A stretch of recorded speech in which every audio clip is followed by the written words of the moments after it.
Welcome to our Rolemaster actual play session. Ain't No Place for a Hero is a campaign set in the world of Duranarki, the continent of men. A gritty, cutthroat world where politics, sorcery, religion, and commerce are all intertwined and reign supreme. Treachery and murder both come cheap, and characters need to be both smart and ruthless to survive. We hope you enjoy our story, and, as always, may the dice roll in your favor.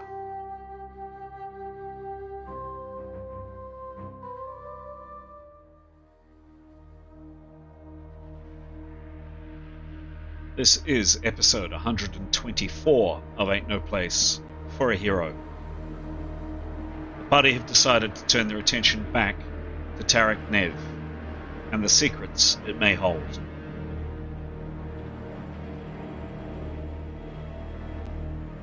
We pick up the story with the party on the decaying river road heading north towards the Sea of Fire, just outside the moldering jungle ruins of Port Vestilis. Hello, I'm Chris, otherwise known as GM Chance. And as the words sound screen, welcome to our story. What story is that? I hear you ask. Ain't No Place for a Hero is the tale that we'll be telling this evening. Speaking of heroes, who are our heroes? Those 8 faces, count them. There are a lot. 8 faces up on screen are the characters that are in play this evening. In a couple of moments, we'll go to a pre-recording of those of the players of those characters, providing a short introduction, a little bit about each character, where they're from, likes, dislikes, skills, etc.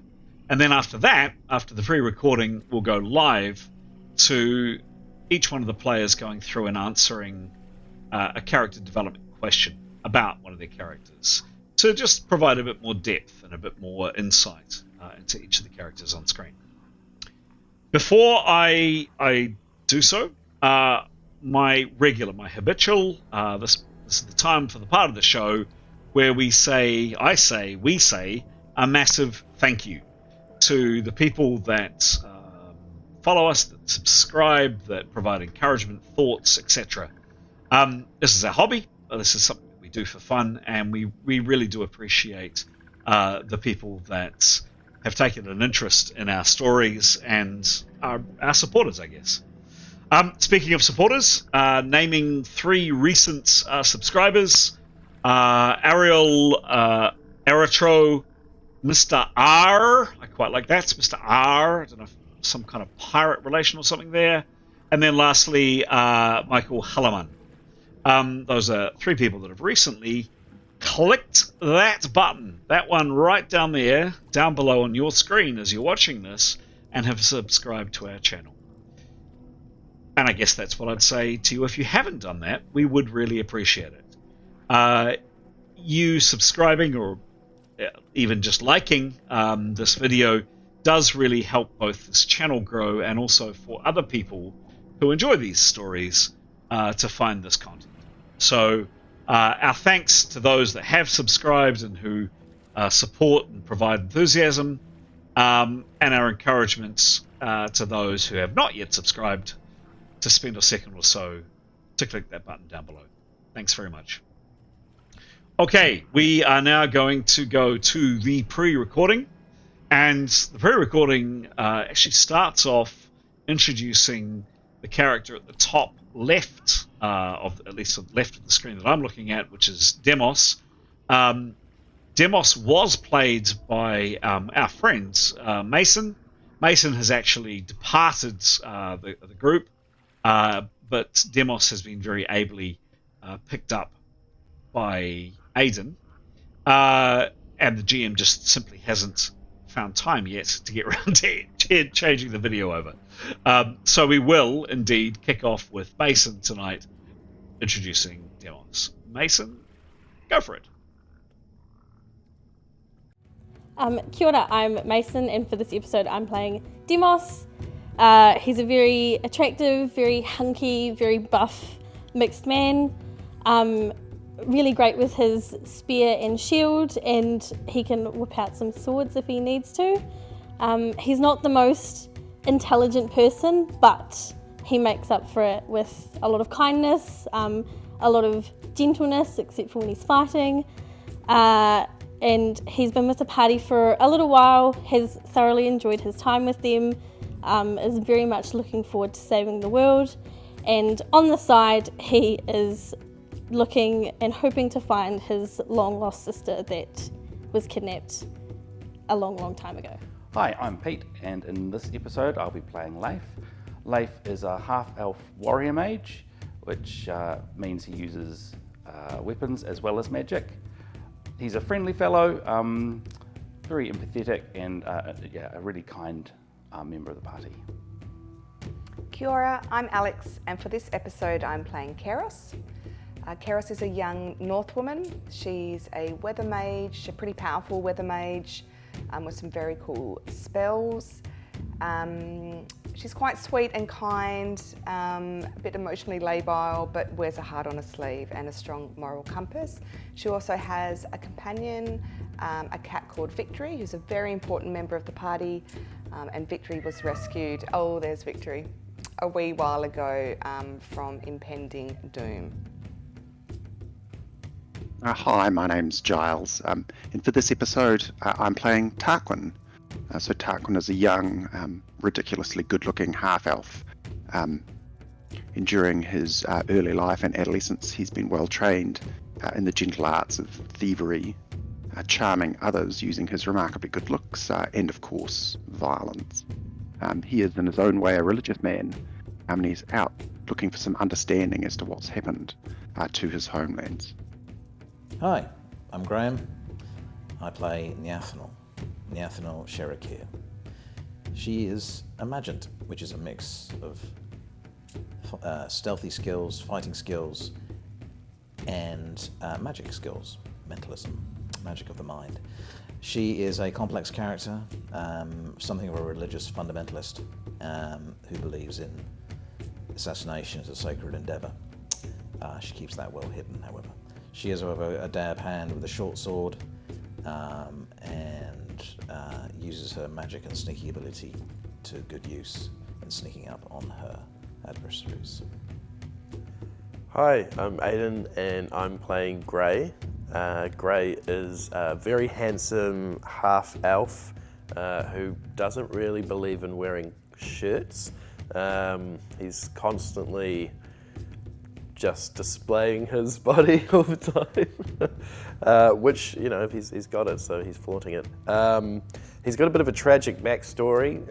Pretty much everyone he's ever really cared about has been murdered brutally, but despite that, he's still a lovely guy. He's very caring, cares a lot about his teammates and also animals, loves animals, as he is a beastmaster, so he has the power to kind of, I don't know, not control, well, he can control animals, but he can also kind of interact with them and understand them and get them to help him do what he needs to do. When he's not using his magic, he is a bit of a dab hand with an axe. He is very good at chopping things, chopping enemies, and also good with a little bit of stabby and a crossbow as well. He has a bird called Wingy that is his best friend that needs to have a bit more of a story, I guess. She'll come into it a bit more like down the road, I think. Yeah, that's great. Kia ora, I'm Pete and I'll be playing Mithan in this episode. Mithan is a ranger. She's a high man. She's pretty good at outdoor skills and she's a pretty good archer. She's not a people person. She doesn't really care about people's feelings, although she's beginning to in this party. Hello, I'm Graham. I play Etienne Gilderflower. He is a genitrist, which is a type of paladin or holy warrior. He follows the teachings of Aphrodite, the goddess of love, and he believes that her will leads him on, and he makes decisions based on the dreams he receives or thinks he receives from his goddess. He has joined the party on a mission to, as he understands it, to save the old order, the world as they know it. He is a very charming, very good-looking man, a very eccentric man, speaks in riddles and rhymes most of the time, but he believes in a higher purpose. He's a very dab hand with a sword, usually found in full plate. And there we go, gentle viewer and gentle listener. Hopefully those pre-recordings provide a bit more insight into the faces up on screen. As mentioned, before we went to the pre-recording, earlier each week when we play, and we're playing on a Wednesday night, or we usually play on a Wednesday night as we are now, I send out a few questions out to the players to have a bit of a mull over, a bit of a think about, to answer. To help provide a bit more background, a bit more depth, help them as the players, but also me as a GM and also you as our audience members understand those those characters a little bit better. And tonight we begin with Giles. Giles, take it away. Thanks. And so for Tarquin, the question I'd like to answer is a two-part one. So the first part is, how does your character perceive the concept of personal responsibility for societal change? Tarquin's a fairly young, good-looking half-elf and has had some of the advantages that both youth and looks provide. So I think possibly has a slightly overinflated sense of personal responsibility for change in the world around him possibly in a slightly grandiose way. It links to the second half of the question: do they believe in a grassroots movement or reliance on powerful figures? So in his more daydreaming ways, he'd definitely be thinking here about powerful figures. And I think you can probably figure out how those two things link together and how Tarquin would like to see himself, albeit not the truth. And I'll hand over to Aidan. Lovely. Thanks, Giles. Hello. I will answer first for Grey. The question I'll answer for Grey is, how does your character define wealth? And he would define it as lots of shiny. As much shiny as you can get. Give me the shiny. Yes, he very much enjoys the shinier things in life. Mm-hmm. Yes, and I think he has a secret joy in gambling. He loves a little bit of a card game. He loves a bit of dice. A wee secret addiction on the side. And for Demos, I'll ask if your character were to encounter a situation where eliminating a tyrant required morally questionable methods, how would they approach that ethical dilemma? I actually think Demos would just not think about it. He'd just push it down and just power through it with his spear, and he'd just crush it down into a diamond. He wouldn't even think about it. Excellent. Thank you very much indeed. Yeah. And could we please hear from Pete, please? Mm-hmm. Sure thing. Thanks, Aidan. So for Leif, I was going to answer the same one. If your character were to encounter a situation where eliminating a tyrant required morally questionable methods, how would they approach the ethical dilemma? Leif would struggle. Yeah, he's quite ethical. He's quite, he does believe in right and wrong and things. But he would, he's also pragmatic, and he would see that perhaps, of course it depends on the situation, but would see that it probably does need to be done, and would find his way to accepting to either do it or turn a blind eye while someone else does it, as he did when we were questioning the captive on Jewel Island. He knew he didn't like what was going to be happening, but he knew it was necessary, so he walked away and let others deal with it. I mean, if he had to himself, he would be able to, but it would be, would take some deeper thinking. For Mythan, excuse me, what would be your character's ideal retirement? Well, I suppose, she would be living alone in a forest, doing her thing. That would be her old answer, perhaps different now. She'd be living mostly alone in a forest doing her thing, but would go and visit friends from this party, or have people from this party come and visit her from time to time, or have them living quite a long way over there, but still, when she felt like it, she could call in on them. That would be her ideal retirement. Pete, just out of interest, just before you pass over, and this maybe is a bit of an unfair question for me as a GM, this is not the first campaign that Mythan has been in. 10 years ago, in real life years, you played Mythan in another game I ran. Would you want to see any of the other characters from that game, do you think? Can you remember them? Or not? I think there'd be one she'd definitely want to avoid. Yes. Yep. Yep. The half-elf barbarian that was half burnt, yes, and burnt to a crisp. Yep. He was keen on her, I think. He was also a psychopath. Yeah, so for those two reasons, she would want to avoid him. I think she would. Yeah, I think she certainly came to respect the other members of the party. The guy missing his nose, the grumpy sorcerer, and the sort of shady. I can't remember. Sort of shady dealing Arab man, I think he was. Yes. Yes. Yeah.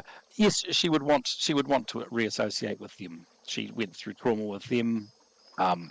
Yeah. If they would want to with her, I can't remember exactly how they related particularly, because I don't think in that game we explored characters quite as much as not as deep in relationships. No. Okay, interesting. Yep, interesting. Cool. Who would you like to hear from now, please? I could please hear from Silvioross. Thank you.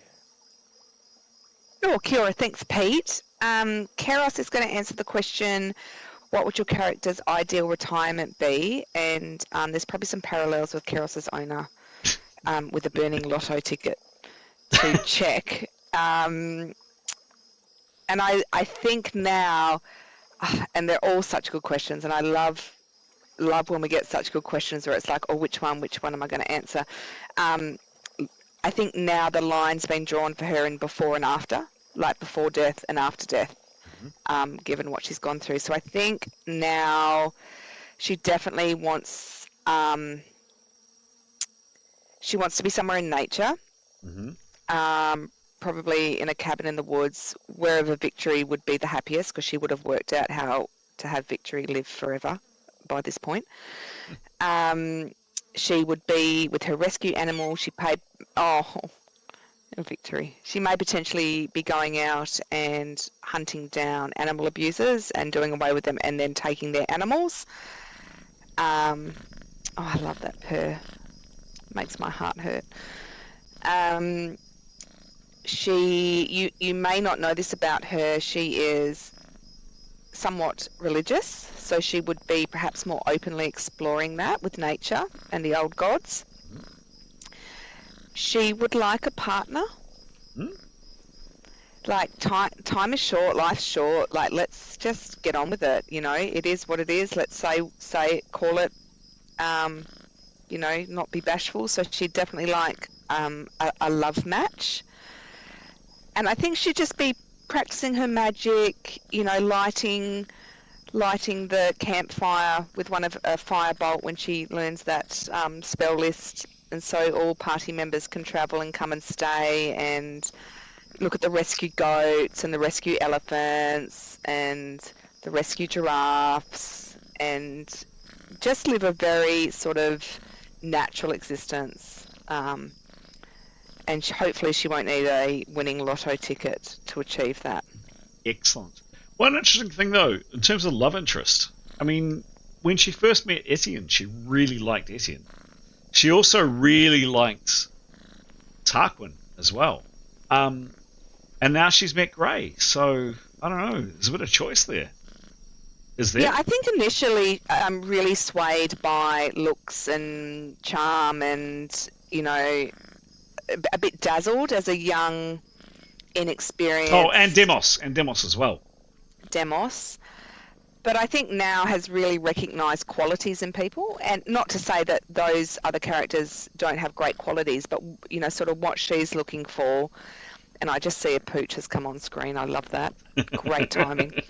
I think, you know, she's at the point now where she's got no time to lose. She's been dead, right? She's been given a second chance. She's not mucking around. So she's really going to seek out the qualities in a partner which is important to her and compatible with her, regardless of charm and shine and good looks and, you know, just sort of that long term. How diplomatic. Let's see what happens. Thank you very much indeed, Alex. There is one player left. It is Graham.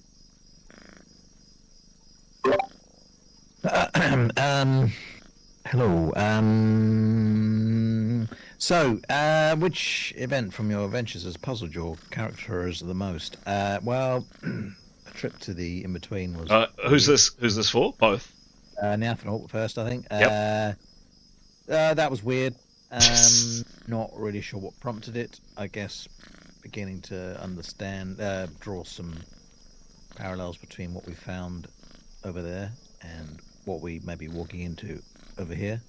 But as to what triggered it, don't know. That was weird. Etienne, meanwhile, well, actually, that'd probably be the same answer. I'll swap it around and just for Neathanol and say the gods coming out of nowhere. Seemingly really interested in us and coming out of a portal and killing us and then making us alive again. But then, from Neathanol's perspective anyway, a bit odd how they really don't seem to have a lot of power beyond that. I mean, that happened once. They don't seem to be able to just deal with things in this plane of existence easily, like just step in and sort a few things out. Which has got her slightly puzzled because from what she's perspective, she takes instructions from her goddess and she thinks, well, of course, surely she could just show up and deal with this in a few minutes. So yeah, got a puzzling. Theology, eh? It's a chin scratcher. Very good. Excellent. Well met, one and all. We can probably switch off the pussycat. I meant to do that before. There we go. So, gentle viewer and gentle listener, that is the team. Oh, and you can see a little poll up on the screen of what we're planning on doing when we get together later in October, which is goodness, next month. That's the team, named and well introduced. This is now the part in the game where we hand over to our chronicler, Pete. Could you fill us in a little bit, Pete, on what happened last session, please? Sure thing, thank you. So, last session we started in the swamp ruined city of Port Vestilis in the the Green Festa, south of Taraknev, where we'd arrived by Navigator Stone, and we started in the middle of the fight with not monkeys. I think of them as we're calling them monkeys, but they really, really weren't monkeys. There, yeah. They were. I mean, it was a bit of a fight, but I think Greta had bad experiences with them in the past. They can actually do fatal damage, but they were fast and perhaps not supposed to didn't do too much damage, but they were pretty threatening actually. So, we sort of rallied a bit. Keros did a bit of a hailstorm, and I think that freaked them out, killed one of them, and I think that sort of did it for the rest of them, and they started to withdraw. So after a few more sort of attempts at hitting them, and they were pretty fast. They tended to withdraw, and we sort of pulled back onto the quay out into the river.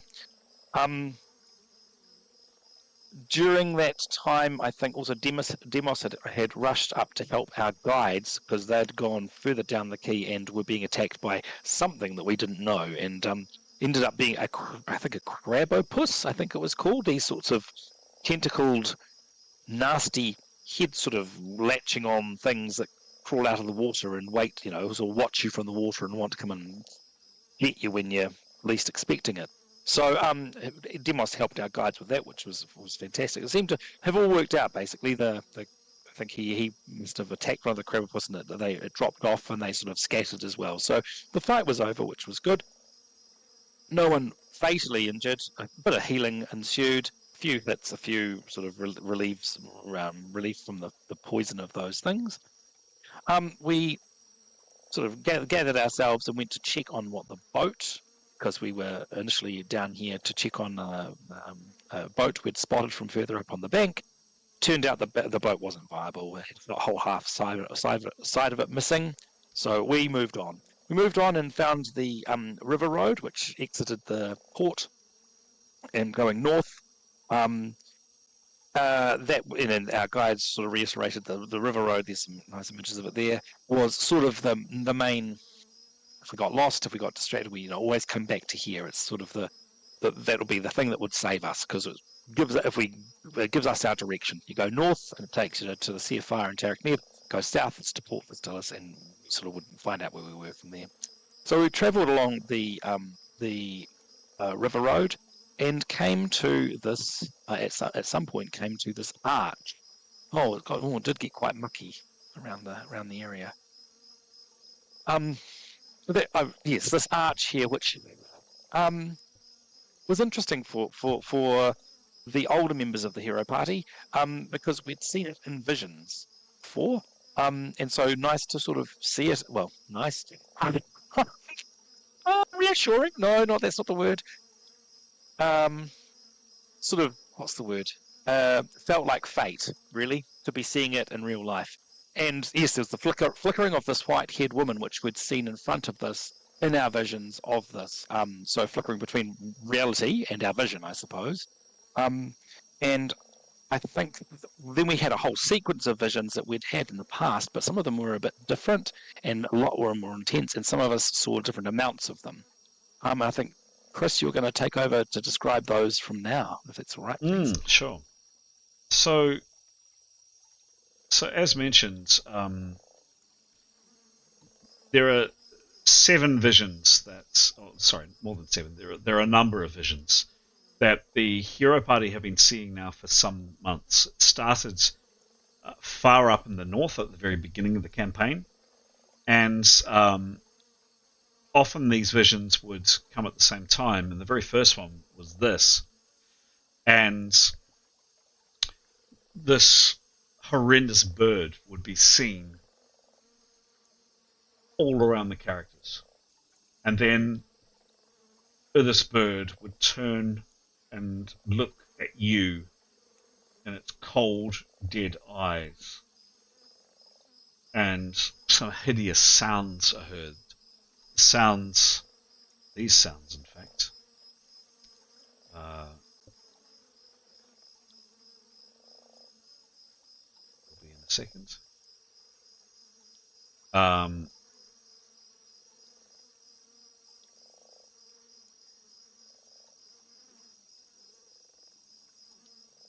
maybe they won't. Yes, here they go.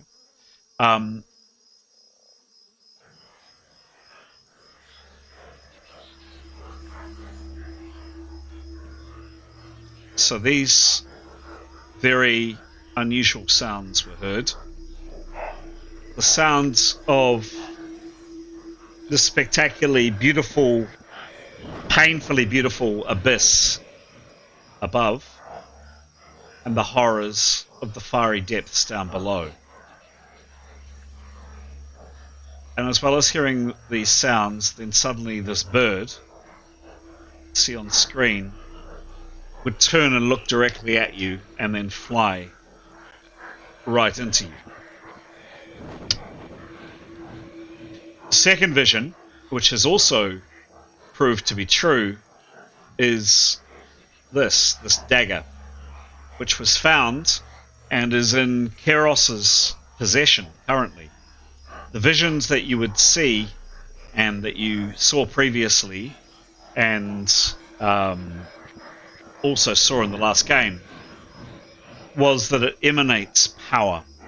There's a sense of it missing something, a sense of it not being whole, a sense of the fact it has a purpose. And there is a sense also of power and loss.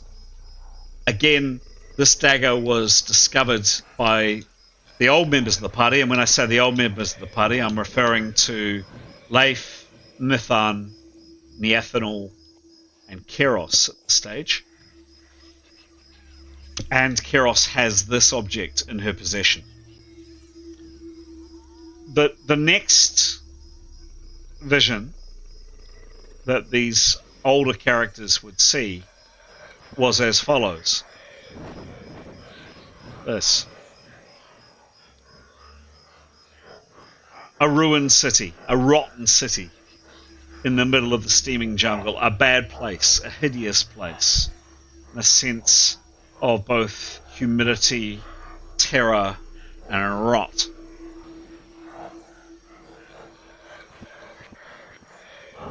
Followed by another vision, this vision, you've already alluded to, Pete.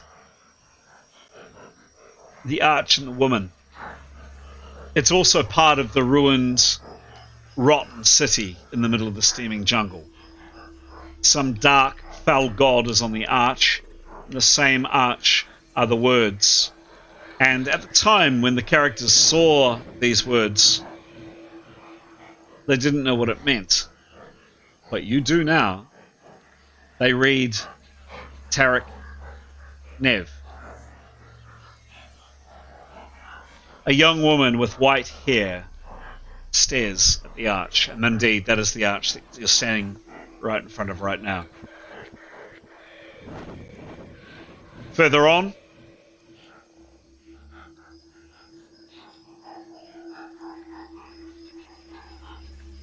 is this sword. It emanates massive power, and it's relatively close. Now you're feeling, although initially when your character saw it, it was a very long way away. It emanates massive power, colossal power. And there is a sense of missing something. A sense of not being whole. It also has a purpose. And it is an object of both power and might. And then that image would bleed, that vision would bleed into the next image. This image. The rock circle. It's very far away in terms of distance originally, although it's closer now. And there is water, there was initially water and much land between you and this place. Now there is only much land. It's a cold place. You and your companions are looking at this place, or maybe are in this place. A fallen star? There is a faint sense of dread. And it is coming.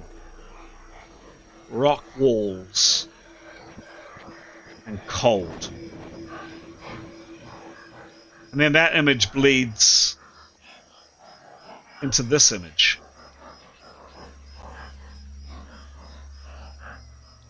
This place here, originally was very far away, although it's closer now. And there was originally water and much land between you and this place. Now, there is only much land. It's also in a cold place, the same cold place. And the entryway leads to other images. The next image, you think.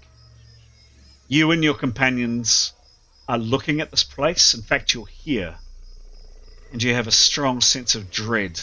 And it is coming closer.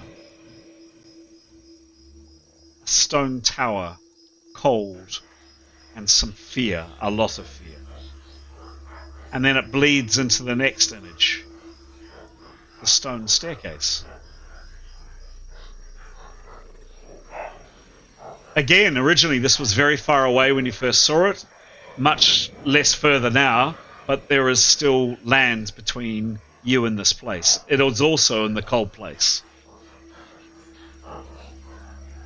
The stairs follow on and leads to other images, you think. You and your companions are looking at this place. Must you go inside? You don't want to. You don't want to. There's a strong sense of dread. He and it and the time is coming closer. The rock tower and cold, and there is much fear. And then, for some of you at least, you see this image. 2 armies. It's also in the same cold place. Much land between you and this place now, although originally there was much land and water. 2 massive armies face each other. They will fight, and many will die. You and your companions might be looking at this place, or maybe allies or people you know might be looking at this place, but you're not sure. Battle and bloodshed will soon follow. There is the sound of thunder, and battle commences. And there is extreme tension and extreme cold. And then the second to last is the abyss. This is the same place. It's in the cold place. Much land in between where you are now. Yes, it's cold, but there is heat. Too much heat. From down below in the abyss. The abyss follows on from the other images, you think. You and your companions are looking at this place. You are in this place, and you must act. The ritual is starting. A massive sense of dread. He and it, and the time is nearly here. There is nothing but pure dread engulfing you. And then finally, it, him, it. It's in the same place. It is the end of everything known, the end of the old ways of the world. It is the end. It's in this cold place, but there is too much heat from down below. An overwhelming sense of dread and pure, unmitigated terror. The ritual has finished, and he, it, the time has come. You and your companions are here, and they are the only ones in this terrible place. No place for a hero. And yet heroes you must be. You must face it, or all. Everything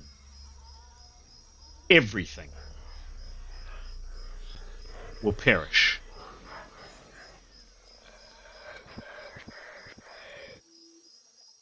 And that's the end of the vision.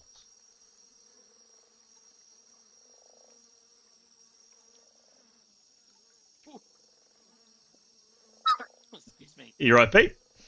I'm fine, thank you. Oh, thank you. Sorry, I hit my microphone up. There was always a lot. It's always quite a. I imagine it's like for our characters, quite overwhelming, and there's a lot to think about there. Thank you.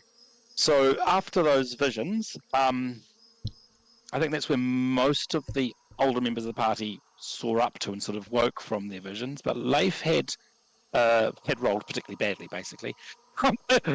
he had further other thoughts.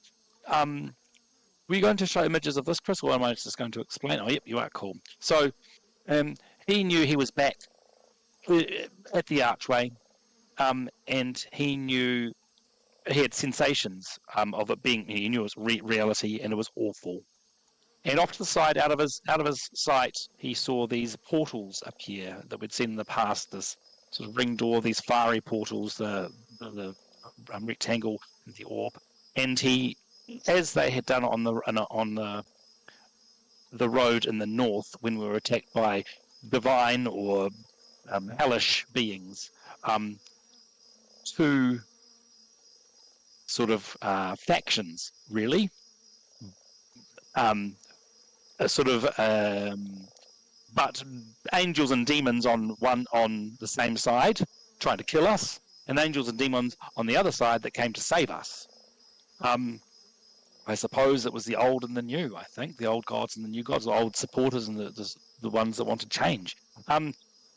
That's how it happened in the north. And so Leif was having this vision that they were lurking, and these creatures were trying to push through, trying to come through to where we were in the swamp, sort of waiting, trying to move through, basically, just out of sight, wanting to get in. So he found that really disturbing. I suppose after that, in game time, we sort of all came back to ourselves, and we during this time, as had happened in the past, much to our detriment, tendrils of white and black smoke or mist or light had been coming off us, and Julie freaked our guides out. Luckily, Etienne did some sweet talk or some clever talking, and related those two being that we were somehow on a mission from gods, or we were doing the will of gods. We believe that we are, and was able to calm our guides into at least not attacking us or depart or leaving us, or I don't know that they're 100% convinced, but so definitely back with us. So that was a relief. Thank you, Etienne. Yeah, I think that's where we left it. Well introduced, thank you, Pete. Any qualifying points from anybody else? Anything I've missed, or anything that need to be touched on? This is a long shot and a bit of a weird question. Mm-hmm. Back on the Isle of Darn, yes, when we were approaching Ningwen's residence, Mithan used a Path Visions spell, yes, and got a vision of the Horong people attacking. Well, we didn't know that. Well, no, I think at the time we did know we were attacking. She did see a white-haired person there. Yes. She's seen this vision of the white-haired lady in front of the arch. Can she tell if they were the same? They are the same person. Cool. Just wanted to get confirmation, because I expected Irene Chonta to be older, basically, and she's described as being young. But cool. Thank you for that. Great. But then would share that, by the way. Have you read the dossier that Ningwen gave you? Oh. Perhaps not that bit. Read the dossier. Good points. I will. Thank you. Very good. Any other questions or comments? Nope. Okay. If you're all sitting comfortably, that was quite a long intro with a bit of info from me, but as we discussed off camera, Pete, perhaps useful for our viewers and our listeners to hear, because these visions, etc., took place before we started filming this game. If we're all sitting comfortably, then let's start the game.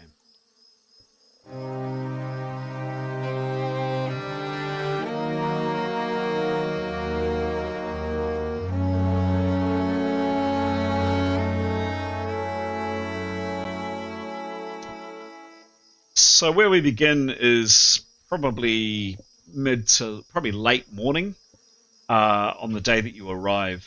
I think it's either the 12th or the 13th that you arrive in Port Vestilis. You've gone through exactly as described, very well described by Pete.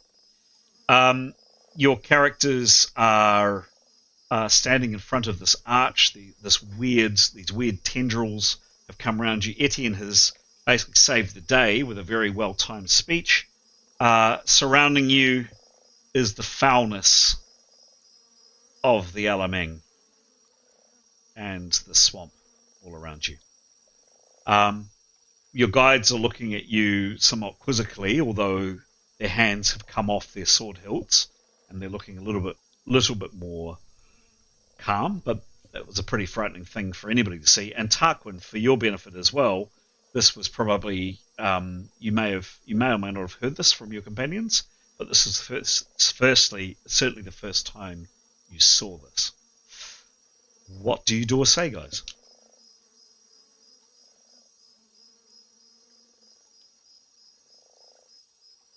Etienne was talking to them about their goddess, Mm-hmm. just generally, and expressing an interest. And he just wanted to know a little bit about what they were looking at in terms of this. Was it? It's obviously a holy place to them. Is this the entrance to a temple, or is it? What? He's been expressing an interest, so he'll just follow on that line of conversation. Absolutely. Well, firstly, they have been mollified, I guess, by Etienne's calming words. Is probably the easiest way to say to express it. I mean, they very quickly. Excuse me, Pashket, your lead guide, turns to you. No, master. This is no temple. This is just simply. This is just simply a marker to mark the entrance to Tarak Nev, or the road to Tarak Nev. There are many temples, so the legends say, inside our forefathers' city, Tarak Nev, but this is just simply an archway. I see. You don't go through it though. It's not submerged or anything. No. It's off to one side. It was clearly probably part of a more. You can see off in the jungle either side. There was probably more of it, and it appeared to be some kind of complex, perhaps some way station or toll station that's sunk into the ruins. But that's all that remains. Interesting. As to our mistress, and again they look to her and they make this curious sign across themselves. Orgiana is the mistress of the dark. She is the all powerful, and we love her and fear her. She is of black hair, skin like polished steel, and her limbs are, so the tales say, wreathed in flame. And she is of the highest order of all of our gods. But there are, of course, other cults and other gods that our people follow, but she is the most prominent. I see. Chris, can I just... I think Tarquin has some demon and devil lore skills. He'd want to explore his memory to see if this links to anything he knows about that might give them a clue about what to do next. Sure thing. Give me a roll.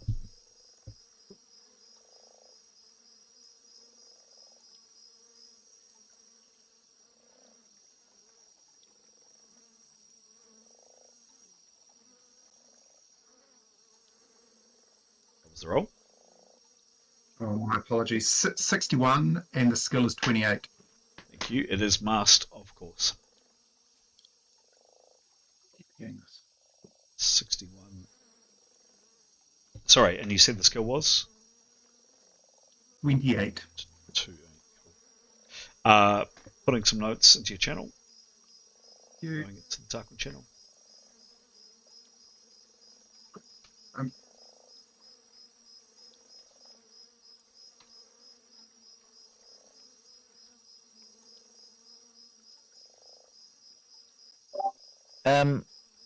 Where in the vision,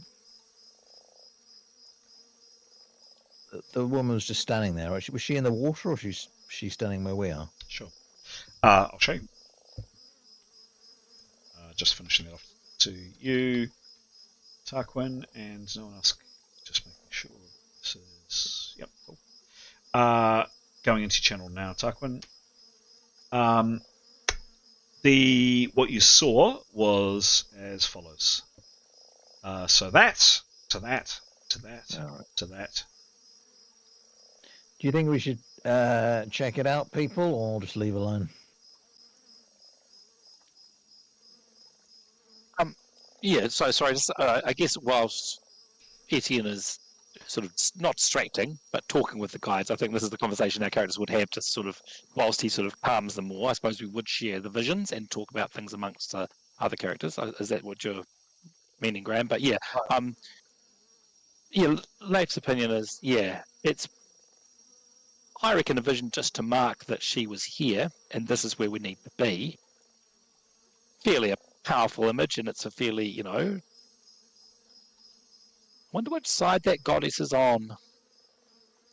The old one, I guess, that she doesn't want the return of the Watcher in the Night, or perhaps she wants this change. Who knows?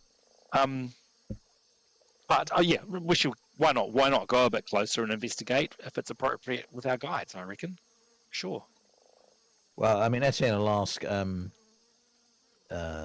is it possible to get a closer look, or at the gate, or is that not permitted? Oh, of course, Master, if you wish. Orgiana is she is to be feared, of course, but she is not particularly precious. She doesn't stand on ceremony. And he kind of smiles at that, and the other two kind of smile a bit, as though he's cracked the most funniest joke in the world. I mean, they're all three of them are looking quite nervous about what's just happened. They've seen smoke pouring out of your eyes, nostrils, nose, and ears. So, yeah, yeah, just exactly. Another day escorting another bunch of tourists to Taraknev. So Tarquin definitely wants to go and have a close look at this thing, and he wants to see if he can find any writing that he might be able to read. Sure. Okay. I mean, he'd be keen to go with others if others want to go. So Tarquin, you walk up to it. How close do you get? Oh, like close. Okay. This doesn't worry him. So I'm going to regret that, aren't I? Oh, damn it. Okay. You go right up to the statue, and what do you do, please? Just like I said, Chris, he's going to look around. Obviously, he wants to... Is that a perception roll? You need to tell me if you're making a roll. Yes, so he'll make a perception roll. Great. Cool. Give me a roll. Apologies, I should have just told you. 85. Thank you. 85. Cool. It is must. What's his bonus? 98. He's very good. So you're right up, Tarquin. You're kind of right up here. You're maybe 4 or 5 foot away from it.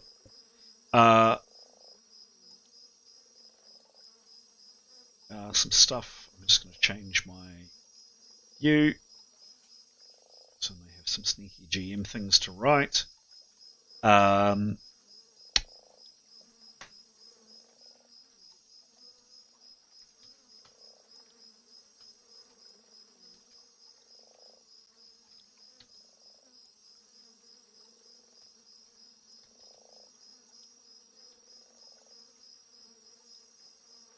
And Leif would be taking an action whilst this is happening, just so you know. Yep.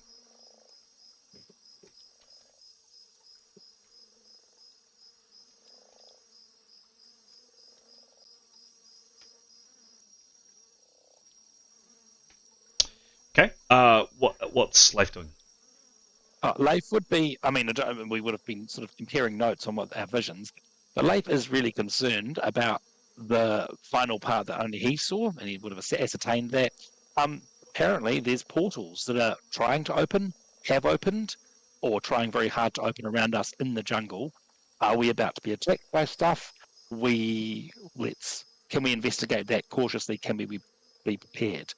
He'll be talking to M.E.R.P and Kyros and Neathanol primarily. Well, no, all of the group, but perhaps not wanting to include Etienne if he's still engaged with the guides. He doesn't want to sort of alarm them. Mm-hmm. He will just but he will be, with his back to the guides, so they're not seeing the intensity on his face, but he is concerned.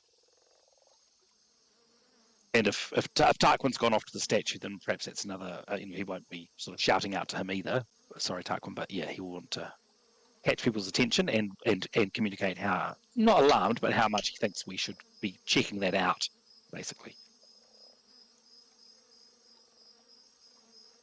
Meaning, and I guess he will go and start to look sort of in the jungle, not right off the path, but get a vibe. I guess perceptions around Yeah, all around. yeah. And is there such a thing as a supernatural perception? Like I suppose that's Yeah. intuition. It's a really good question, Pete. And one of the things I'm going to be doing with rejigging the skills is I want to have a holistic skill, which is kind of sensing that kind of stuff. There really isn't one exactly, but based on intuition, which is channeling. It's probably I guess Godstat. Yeah. Sure. So I mean, there is a skill called power perception, which you can learn, which is kind of close-ish. But give me a perception roll, Pete, and then an intuition god checking weirdness roll. Mithan being the channeling, she's got high intuition. She'd be wanting to do that, even though it's a bit weird opening herself up for sort of vibes. But so perception for life. Oopsies. And he would encourage other people to be doing the same. He is concerned. Oopsies. 23 for life on perception. What's his perception? Plus 51. Okay. Something into your chat now. Hey. Thank you. And perhaps an intuition for Mithan. And a perception, if that's okay. Yep. Mithan's intuition roll is 86.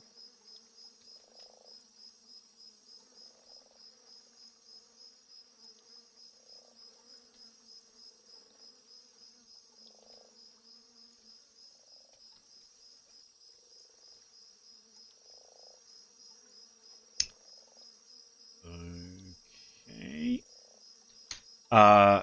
What was the roll, please, Pete? 86? Oh, sorry. 86. Yep. And what's her channeling? Channeling or intuition? Intuition, sorry. Because her channeling's 30. Yeah, her resistance is 30. Intuition is 25. No, I'd actually give her channeling bonus on that, because that includes, which is 30. Okay, cool. That's got a racial bonus of +5 here. Yeah, cool. Cool, thank you. Cool. And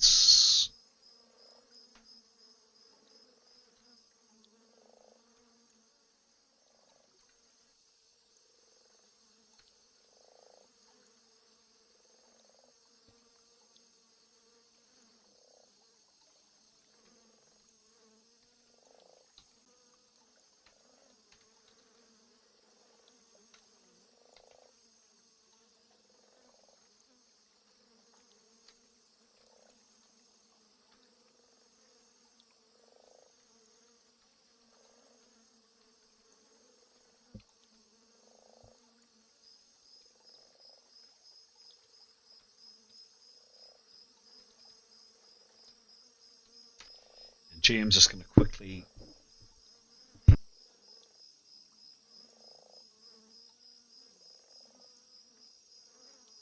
Oh, thank you. I got those 2 messages.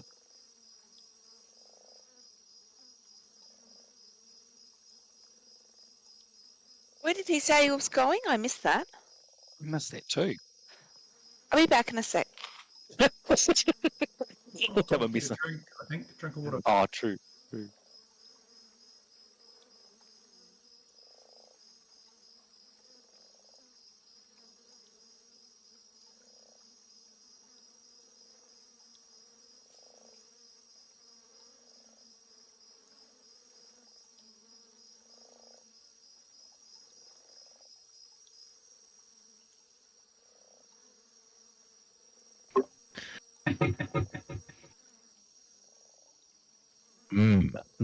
So we're going to check this out, or just move on? You reckon? The statue. Or tucked. Yeah, essentially didn't see anything at all. There's loads of ants on the statue's head. I mean, it's kind of a weird thing for Chris to specify. But I don't know what to make of that. He's just gone to the bathroom. Okay. There's nothing actually through that arch then behind her. Apparently not. No. So no writing, nothing. Although I mean, Chris just said there's nothing you can see. There's no writing. It's as it looks, except there's lots of ants on the statue's head. Maybe leave them alone. They're unlikely to be nice. Indeed. Oh, we should move on then. But we should, and I think we should definitely have our as we walk and talk, Nathan or Etienne to do the game plan for attacks. If that makes sense. So are we like Stress. holding our bows and ready to be jumped on type thing. Yeah. Oh, you mean those formation things, you mean?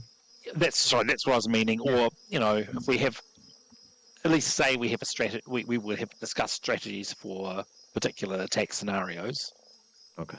Yeah. We should say that to Chris. Yeah. Did we Because, I decide when we're walking along and worried, like, do you want Tarquin to have his bow out or his sword out? Yeah. All bows. It's got 4 hands, right? Yeah. Of course. Mathan will be bow and Leif will be sword, but Mathan will swap to. Yeah. Okay, I think bow then probably. Jim's back. Because Cool. Thank you. Mathan doesn't. Well, Mathan likes to do a perception roll, but we don't actually need to roll it. She will be looking around, but I have a feeling she doesn't need to roll. Both Leif and Mathan would want to share with the group what Give what me they a roll. felt. Do give me a roll. Yep. Cool. You never know. You never know how. This is perception for Mathan. 39.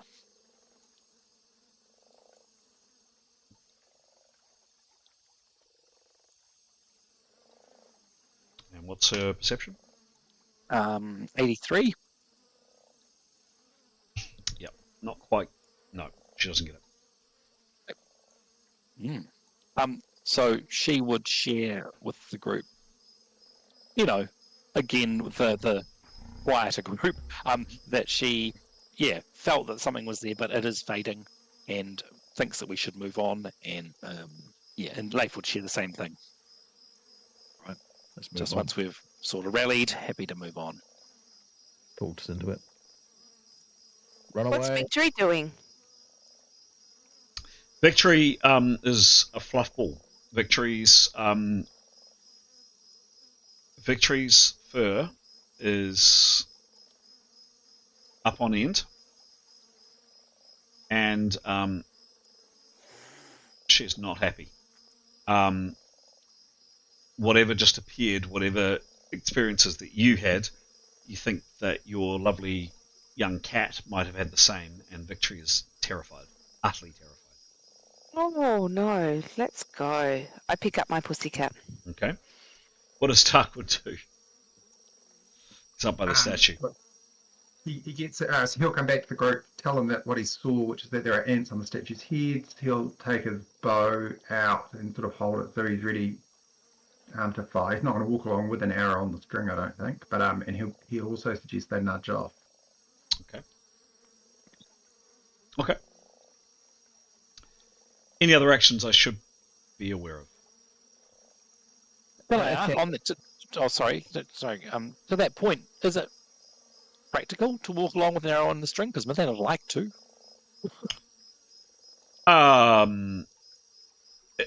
Bizarrely enough, today, I mean, of course you can do it,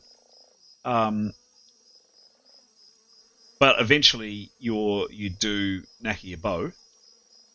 Not with it drawn. Oops, no, sure. Loaded, but not drawn. Yep, sure. Hang on. Did I did record it. Good work. I did include it. Yeah, bizarrely enough, you travelled here on the 12th. Today is indeed the 12th. And very strange for this part of the world, because Landana is not actually that far away. It is completely clear. There is a gentle breeze.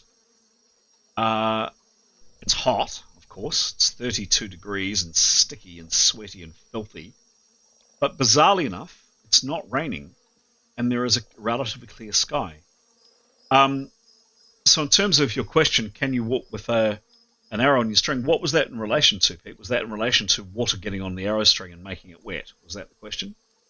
All things in general. Just what are the consequences if you walk around with a loaded bow, basically? I think long term, if you keep a bow strung for any length of time, the bowstring warps and the bow warps, but that's like for days on end. For a day, you could walk around with a bow strung, sure. What I have said is during wet weather where it's pouring with rain. I mean, it is damp here, of course. You know, it is a rainforest. It is a jungle. There is a lot of filth that you're walking through. That said, if you have a look at some of the images of the road that you're walking on, you can generally avoid getting filthy and wet. So right here today, I would say you could walk with an arrow on the string and your bow strung without penalty. But much more damp than this, and you'd probably have a problem. They would like to do that. Sure. Thanks, and thanks for the cue, Giles.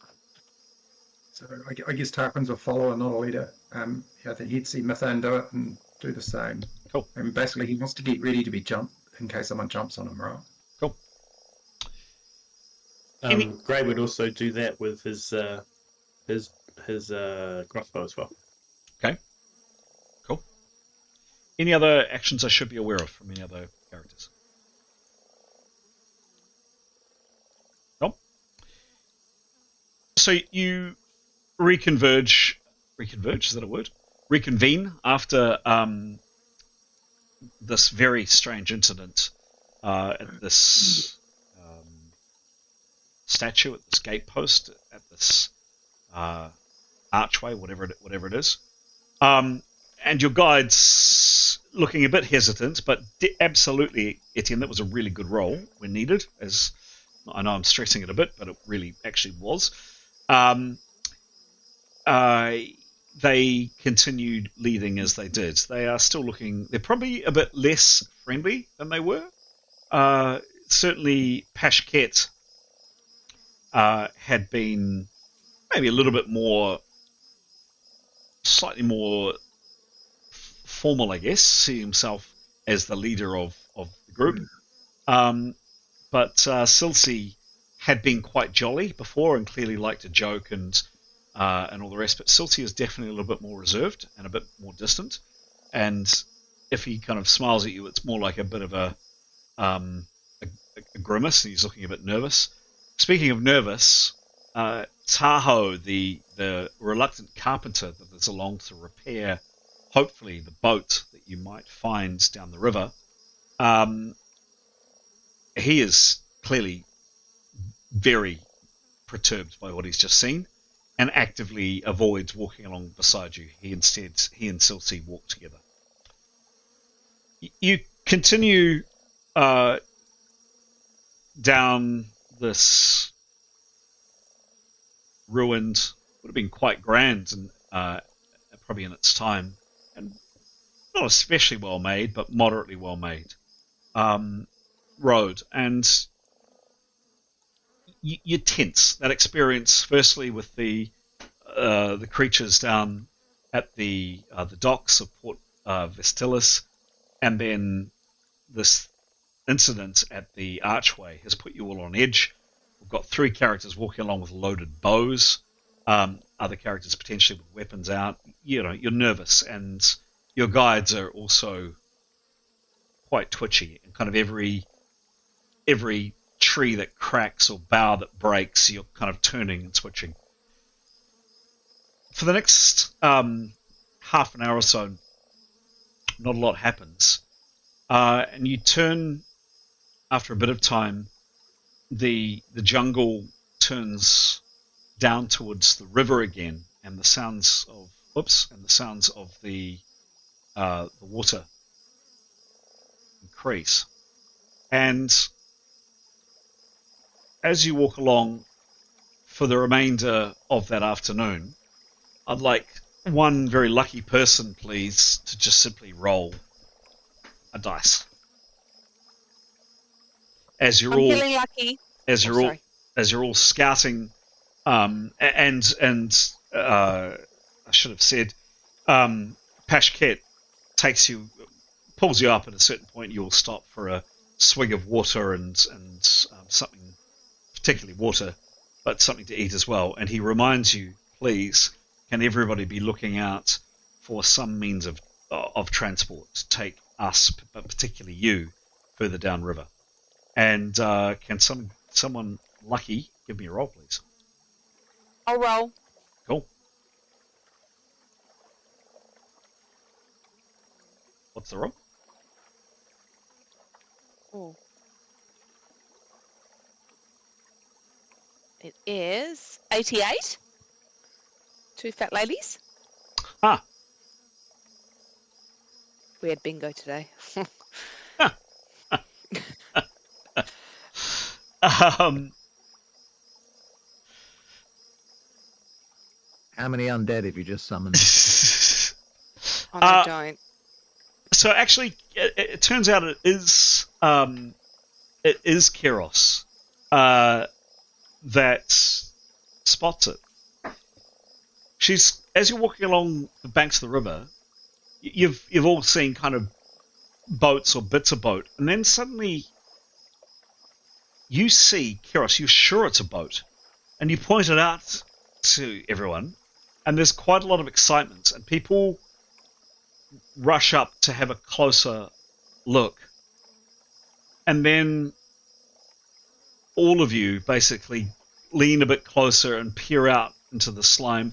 The elves amongst you get a slightly better look than some of the others, and you just all look despairingly at Tahoe, the carpenter, who just shakes his head. And you see, in really what you had perhaps envisaged Keros, maybe your mind was playing tricks on you, but what you thought was a slightly more intact boat is just simply a rotten hull.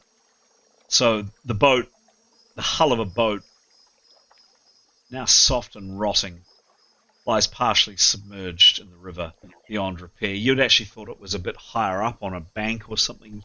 Your eyes have been deceiving, and it's quite large too. It's probably one of the largest you've seen, easily enough to transport 20 or 30 people.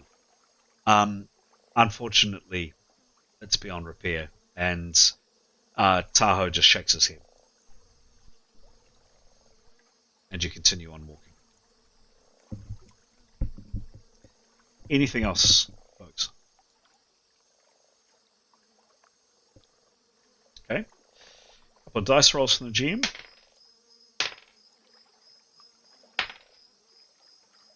Okay.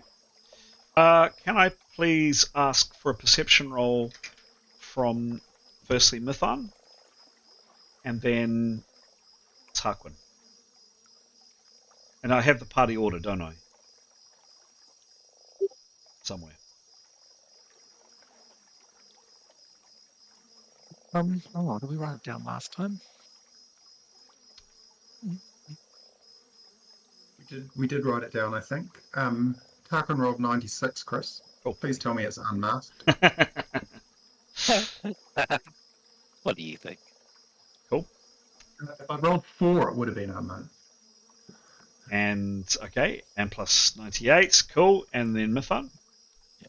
I just found it. Give me a second. The party order up, way up the top. Oh, it's not way up. She rolled a 49. Cool. So, all right, cool. And she's got what, please, Pete? 83. Okay.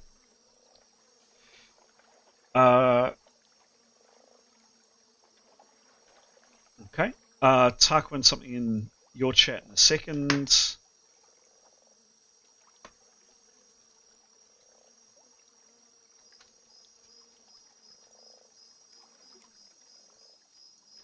Nathan, something coming your way now too.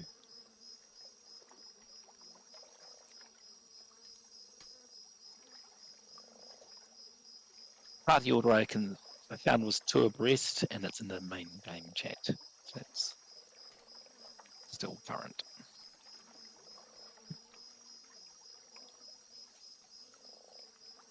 Tarquin sees nothing.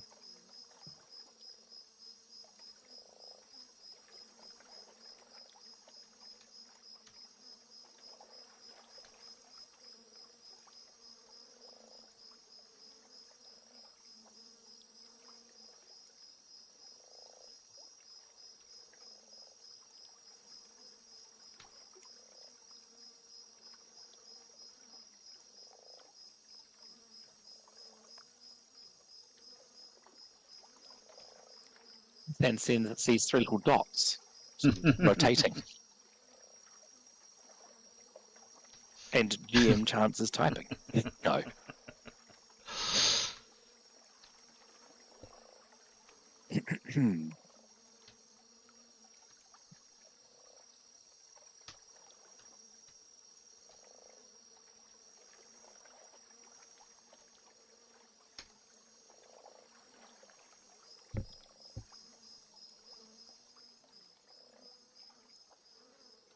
Yikes. Okay, so she will share that with the party judiciously, just sort of catch someone's attention and mention it to them, that and perhaps sort of pass it on. Well, no, I don't know. Who's she? Sorry.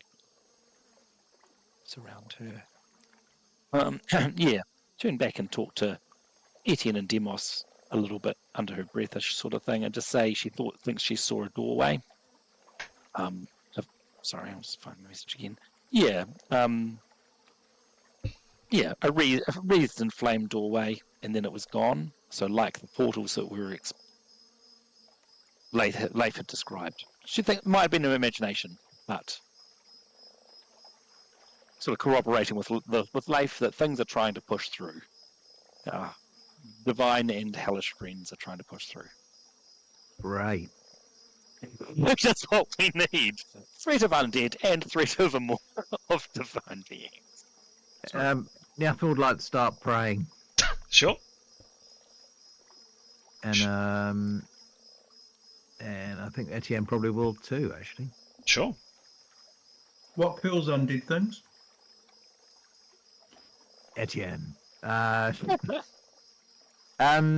Holy stuff, Ken. Fire? Well, the fire keeps them dead. Yeah. We've got Etienne's got some spells. He's got a sword. I'm sure other people have as well. I think we've got a few weapons that are set to kill. But basically, a magic blade helps, or a magic weapon helps hacking the hell out of them. But they don't stay dead, of course. You have to burn them. If you pop an arrow into one, it's going to do 2/5 of nothing, I presume. It depends on what it is. If it's a skeleton, not so much, possibly. But yeah, you can definitely shoot them. So, I mean, I'm not exactly sure. I think magic weapons are more effective. Well, I think we can share the space, from the who are they? Twilight Party.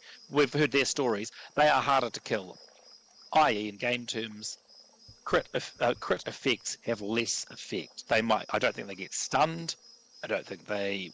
Yeah, there's sorts of that sort of stuff is like, whoa, okay, what would? Yeah.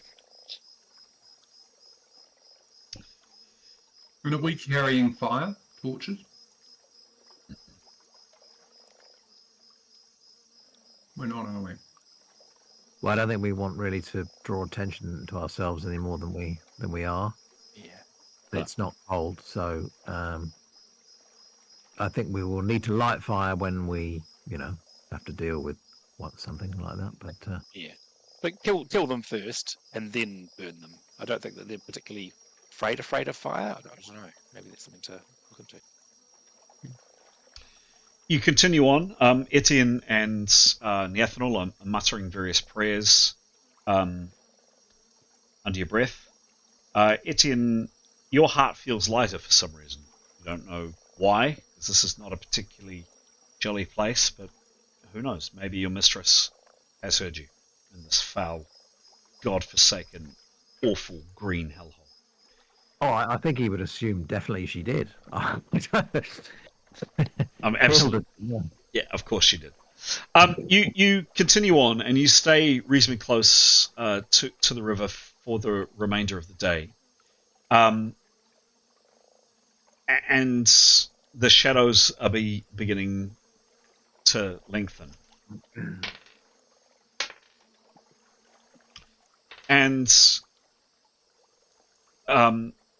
Pashke puts up his hands for a minute. He says, "We'll walk another half an hour or so, and we should be close to the arches then, and then it will be time for us to light a fire in camp. It's only half an hour more." He looks kind of round to make sure everybody's okay. Six nods, and then all of a sudden,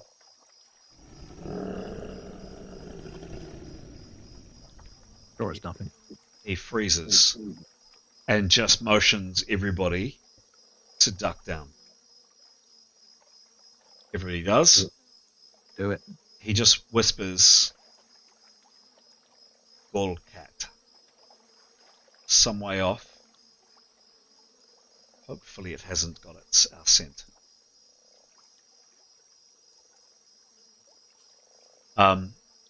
And you will wait. I'm going to ask for the person with the highest perception, which is Tarquin, to give me a roll, please. Just as he's rolling, there is another. It's further away now. 69. Big, whatever it is. 69.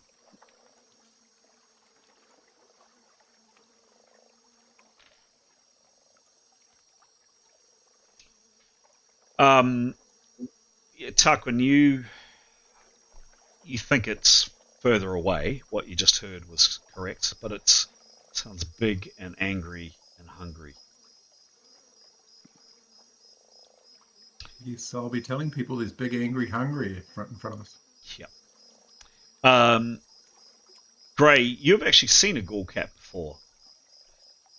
You may recall when you were in Jebbai Ritana, a ghoul cat escaped from somebody's pet cat. Yeah, exactly. Yeah. So, yes, you've seen a tame one of these before. Beautiful creature. Lovely. Fluffy. You continue pushing on, and the shadows are lengthening. Unfortunately, the insects continue, and you have to slap on some more of this horrendous, foul-smelling bug spray. You walk your way down the river road that you can see in front of you, and definitely it's getting darker. And your hopes are somewhat dashed for an amazing place to camp. Pashket just turns to you, and he once you've stopped in between two ruined arches, just simply on the road itself, and he turns to you and in a quiet voice says, "This." And there's actually the sign of other fires you've seen. One relatively recently, some of the trackers amongst you notice. He says it would be good, masters and mistresses, to choose a highly defendable place. There are none. There are very few, at least, on our journey north to the Sea of Fire. We trackers choose this place because it's the most open and we can see the most around us. It's the most defendable that we know. Unless you have strong objections, we will camp here. Tomorrow night we will be in a slightly more, assuming we survive tonight, we will be in a slightly more defendable place. They will come for us tonight, I have no doubt. Defendable sounds good. They settle in and they just simply form a circle around what ends up being quite a decent sized fire, and they ask everybody to go out and collect firewood in the immediate jungle, but absolutely 4 people at once. No single person goes out by themselves. You go out and scavenge firewood, and you lay it down, and some of it's remarkably moderately dry, and some of it's not. But that's when the oil that you've all been carrying comes into play, fortunately. And before it's fully night,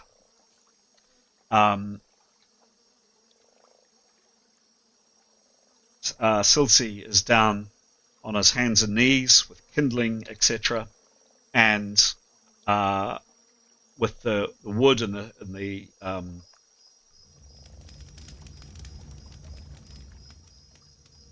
that you found, he gets a pretty decent fire going. Pashket turns to you and says, "We build a fire for 2 reasons. Firstly, so that we can see when they come, and secondly, so we can dispense with them permanently when we slay them. There is no point in hiding our tracks or hiding from them. They will smell us, they will find us." And any tips for fighting them?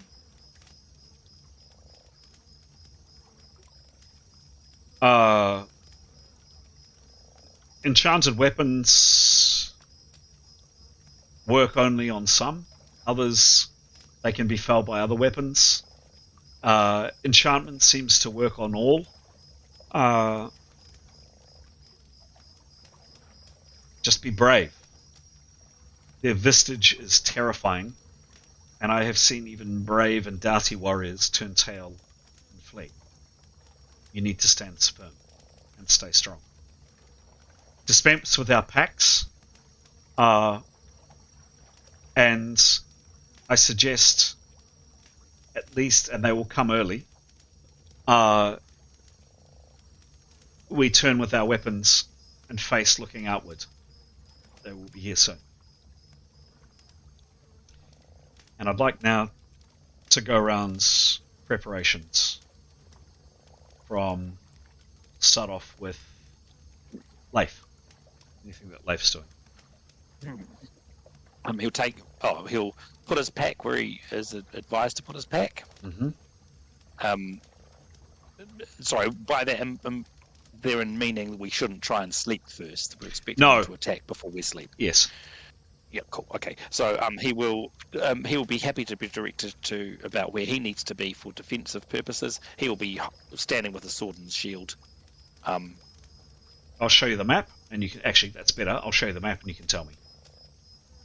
Can we do a collaborative decision? Yeah, we'll sure. talk about where. Yep.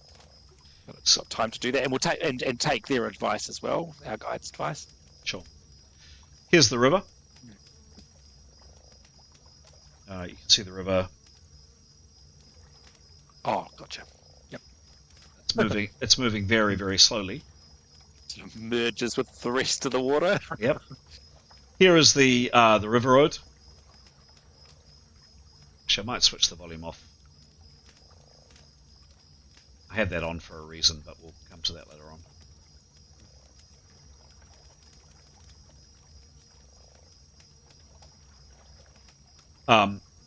That's the river road, and there are two arches. The first arch is here, and the second arch is here.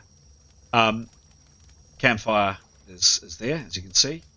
So just again, slightly closer terrain. That's where you've been walking down. That's roughly where you are for the in front of the second arch, and a closer view is here. So maybe if we go to that view there. The guides have said, in terms of a defensive position, you're welcome to position yourselves where you wish, but what they have found, tried and tested, is backs to the fire so they can see out and fend them off when they come, packs closest to the fire. So I've randomly put people wherever, but you can obviously place yourselves. Leif, starting with you, where do you go, please? Just to be clear, because they can come from any direction. They can come from the water. They can come from any direction. Oh, okay.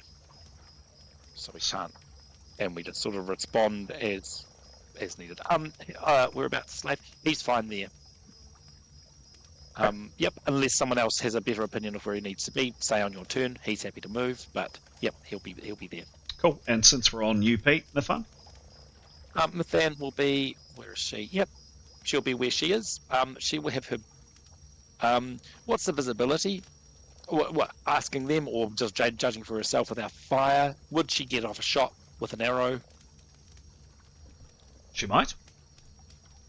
Okay. Don't know. Okay, so they can't go, so because it depends. If it gets too much later, it'll be too dark. Our fire's not strong enough. And it's now dark. So this is as dark as it gets. Okay, so it depends on their speed. They might be really. You'll ask, how fast are they? Some are lightning fast, says Pashkets. Some take their time because they are in no hurry. Okay, she'll take her chances, and she'll have her.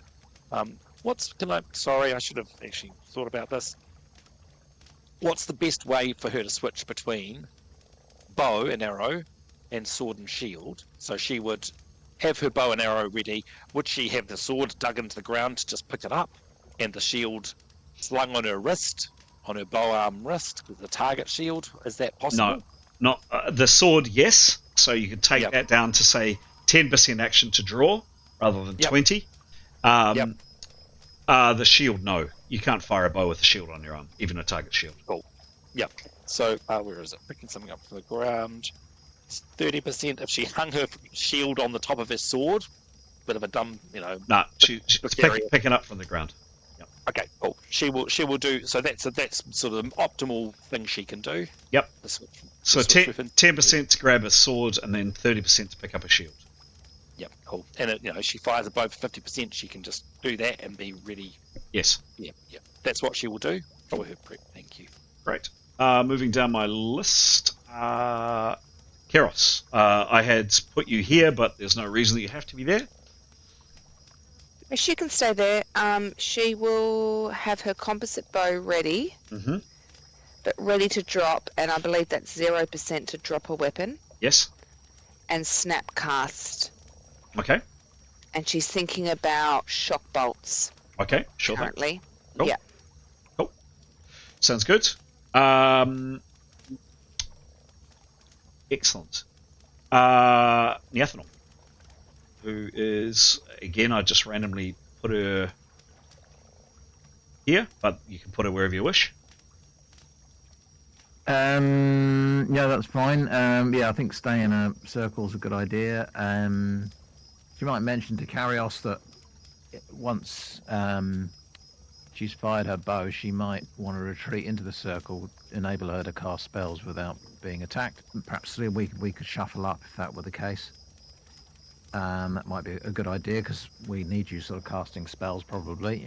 That was an option for her to go inside the circle if she wanted to, rather than on the outside. What do you think of that?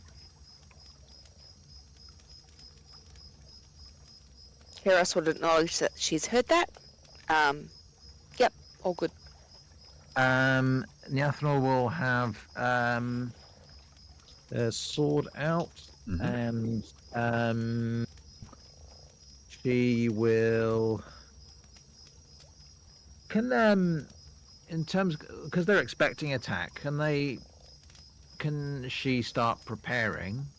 Hold it for a bit, and if nothing happens, let it go and then restart. Yeah, I mean, again. Arguably it's gaming it a little bit, but I think that's reasonable. Yes. Yeah, I'm happy with that.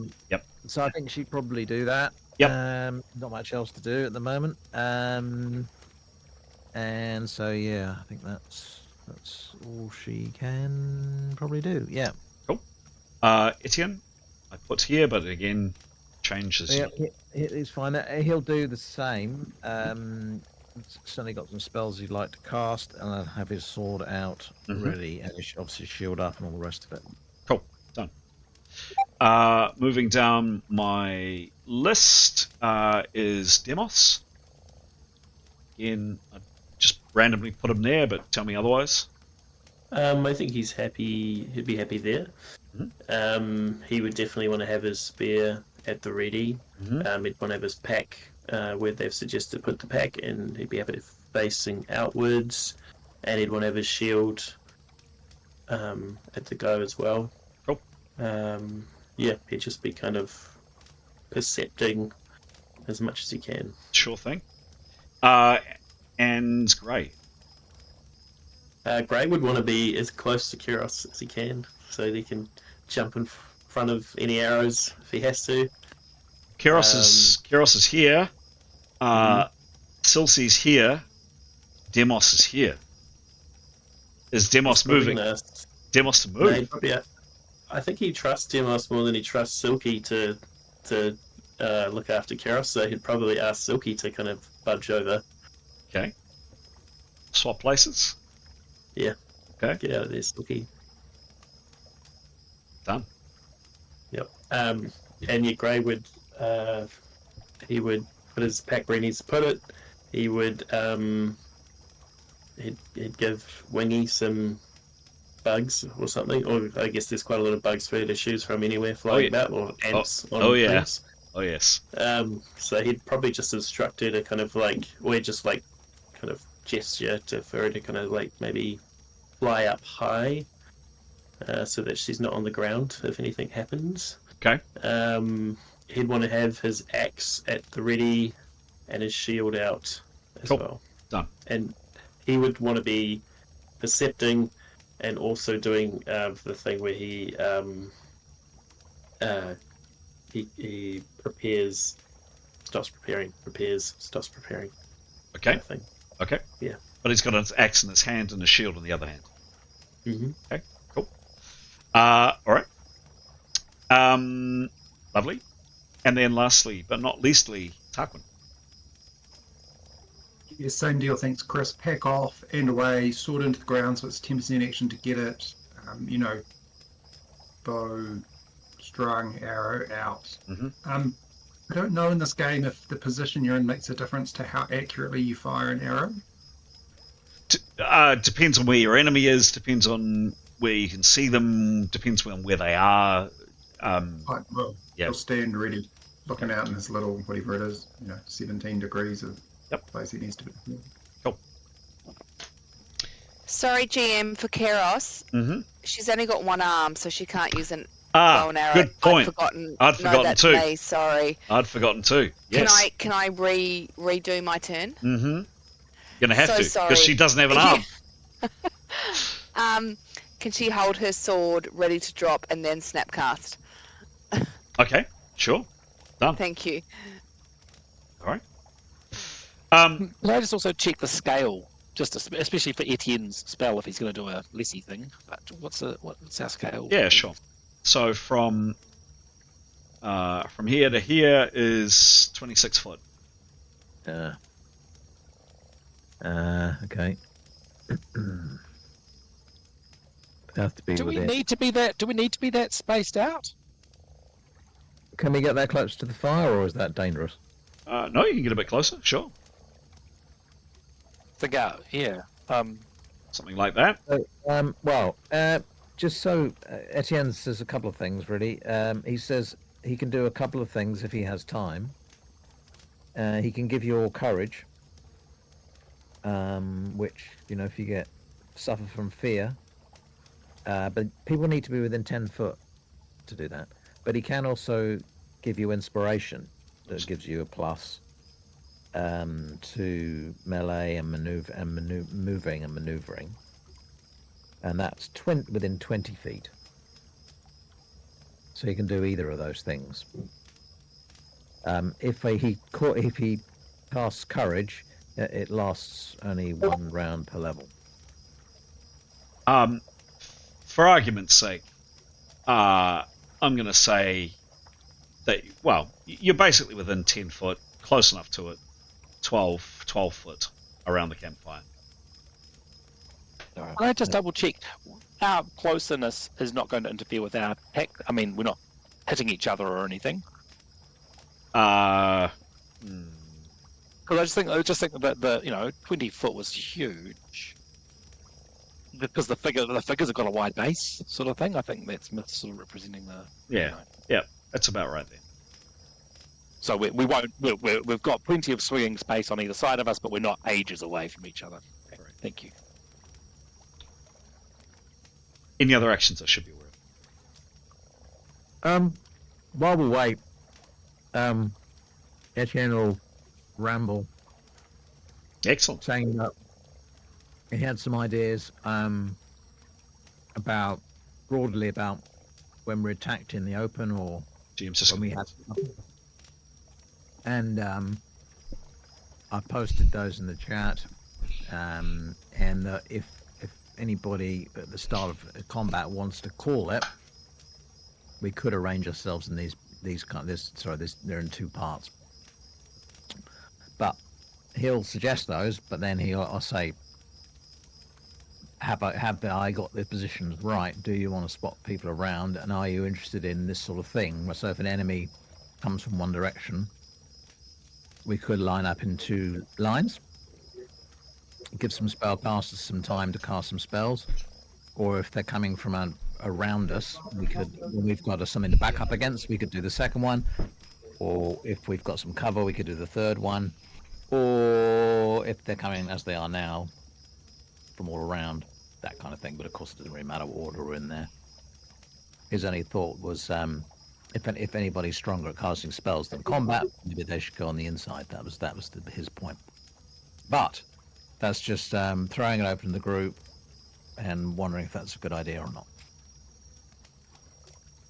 Oh, yes. Great idea. Yeah. Have those options. So, I mean, just keep that in mind, that if anyone wants to call it, if you're first to be asked, if you think it's useful, call, line up, and the direction which the enemy is coming from, or arc, or cover, or circle, and the players have a choice of whether they want to follow that or not. So, right. In which direction is our so it's from the caller's point of view. Yes, I couldn't think of a better way of doing it, really. So if Leif says line up 12 o'clock, you've got to look to where Leif is, and straight ahead of him is 12 o'clock, and you take your position from him. That's right. Yep. Cool. Thank you. You wait.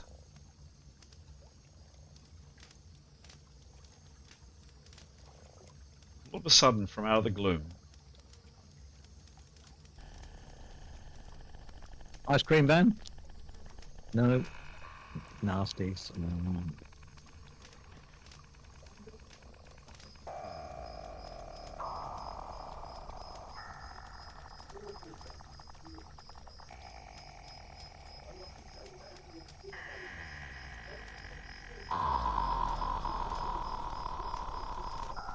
Preparing.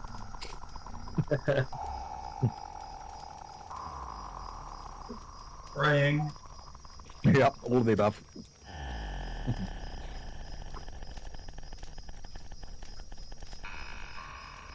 Suddenly now,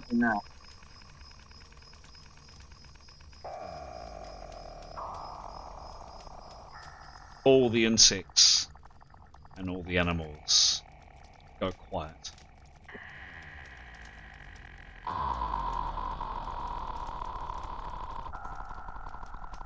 You're all feverishly looking out into the green hell that is the Alamang.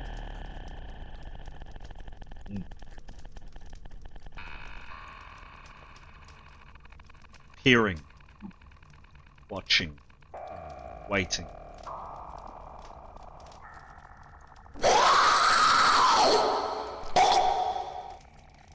There! Yeah. Says Pashket, and points out into the filth and the slime off in this direction. And there, off in the distance, over here, is a shambling, horrific form making its way towards you. And there, from behind you, there's more noise. And there, round to your side, there is more noise. There, to the front, there is more movement. More shambling figures. And they are upon you.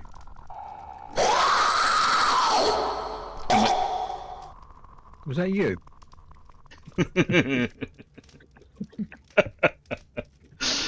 And we go into initiative. Are you feeling lucky, folks? Initiative starts with plus 50 to any archers with bows on the string, which include Mithan. And Tarquin.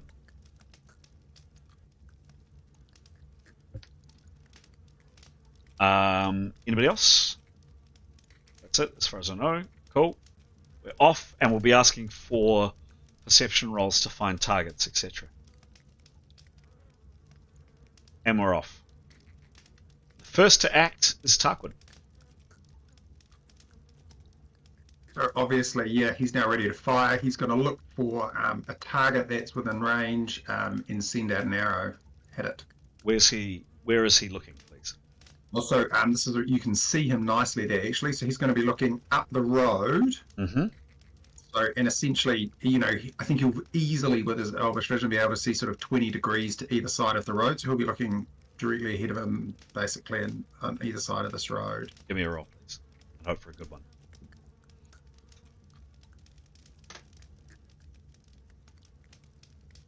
42. It's must. Plus, yeah. Got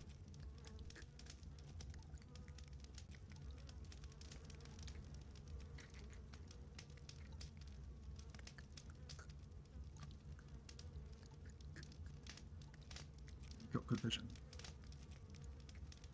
There. How far is that, Chris? Well, I'll put it to you a different way. Does Tarquin think there's a reasonable chance he's going to hit him with an arrow at that distance? Some 160 foot away.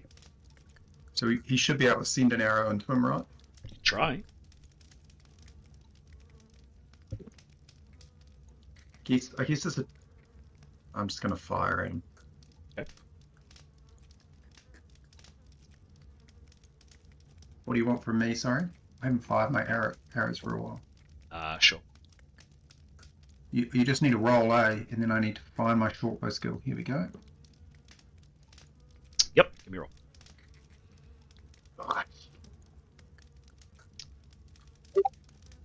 Okay, rats. 21. 21 with a short bow of 76, I think. Correct. Yep, 76 is his skill. 86, 96, 97. Could have been 4. Oh, that would have been better. So Tarquin, you don't know whether it's the sensation, the terror, whatever, but your shot goes well and truly aside. Where's my weapons?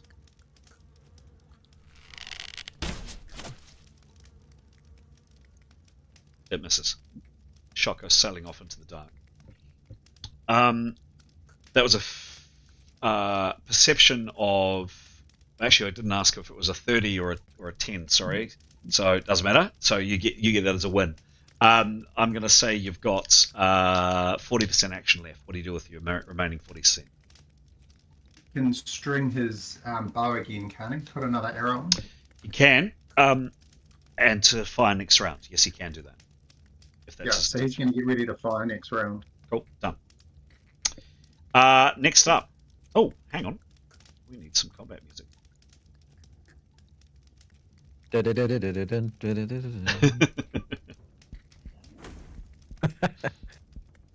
Fast, mate, Graham. You're very jolly this evening, Graham. I don't know why I'm jolly at being attacked by undead. Let's have some do some killing, right?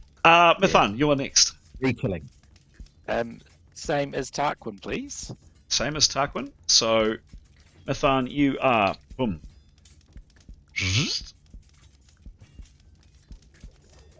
Three. You are here. Where are you looking? Same idea. In front of her, and 20 degrees to either side. Okay. I'm being guided by noises. If there's a noise, particularly in sort of her, if she can distinguish a noise in front of her, she'll help guide her. Give me a roll. Cool. And this is, Tarquin got it for free, but you didn't. Is this a 30% or a 10% perception? Yeah, so if she only does 10% and doesn't see anything, she's not going to get a shot. So she's going to do 30%, and she's sacrificing 10 extra percent of her action, I think. But 30%. 30%. Cool. Yep. Give me a roll. Oh my! Huh. 42 as well. 42. And her bonus is 83. Now your eyesight isn't as good as Tarquin's. However, it is good enough. And you see another horrendous figure come shambling. This one,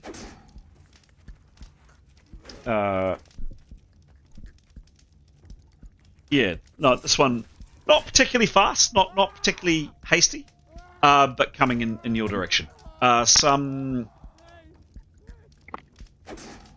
185 foot away. The negative 35 to a shot. Okay. Did she hear or see any others in her? She hasn't perception? Seen. No. Okay, cool. Sorry, because that matters for the rest. Yeah, cool. She will take her shot, please. Mm-hmm. Pretty good perception rolls at night in this foul. Then again, you've heard the noises out there. So, yep. Mithan, on. So that was 2. Give me a roll, please. She rolled a 54. Mm-hmm.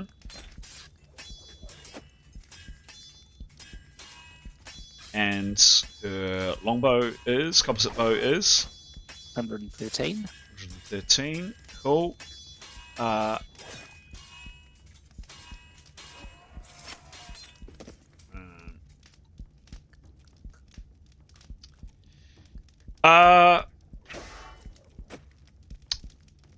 Cool. What is her arrow magical? Right, not just plain normal arrow. Mm-hmm. Yeah. Okay. Arrow goes sailing off into the gloom, and you don't see or hear any effect. You don't know whether it hit or not. Oh, thank you. She would like to. Yep. So can she take an opportunity action to, if something comes to attack her, she would use the rest of her. She would use the remaining. What's she got? 50 plus 30. The remaining 20% of the action to pick up her sword and parry for 10%. Yes.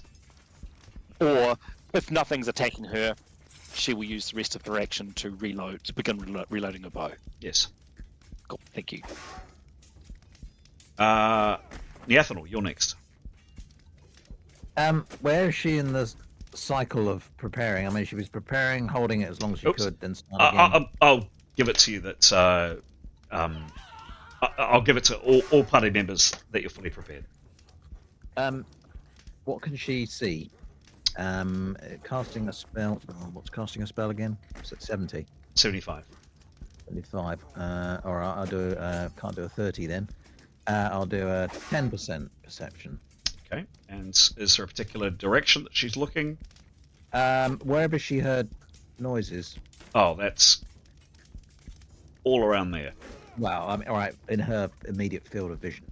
That way. All right, and proceed that way, please. Cool. Give me a roll.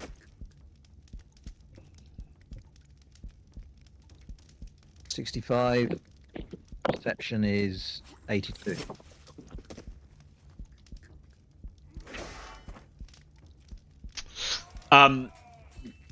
No joy. I'm sorry if you don't see. You there's definitely movements out here. You can hear it. You can definitely hear there are some number of beings coming towards you, but you can't see the beings.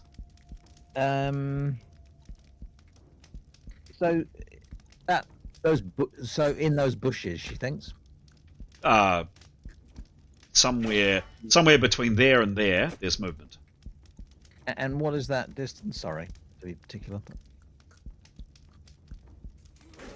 From her to the bushes is 125 foot. 100, oh, okay, all right. Well, she'll hold her spell then. Okay, cool. Done. Next up is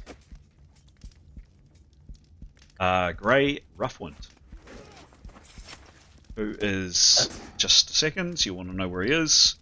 He is cuddling close next to Keros. Here. Mm-hmm. Okay. Can he can't see anything too close yet, right? He's gonna cast combat on himself. Okay. So he is this It'd been preparing, not in preparing. He had been preparing, same as Neathanol. So I'm giving everybody the fact that you had your full preparation. Give me a roll, please, but at minus. Oh, what is it for essence? Because you don't have a hand free. Oh, Neathanol. Oh, we didn't. Neathanol didn't cast a spell. But you don't have a hand free, unfortunately. But he will be kind of like gargling or whatever he needs to do. Like He'll be doing what? Chewbaccering, muttering, gesticulating with his eyes. No free hands. Casting with no free hand. Is he essence? I think he's essence, isn't he? Yes. Okay, cool. So you get a negative 20 for this roll because you don't have a free hand. You get a plus 5 because you are shouting, so that's a negative 15. Give me a roll, please. 73. 73 minus 15. The spell goes off. Nice. Cool. And then with the remaining percentage of what he has, I think it's 25%, he'll just use that for parrying and protecting. Cool. Done.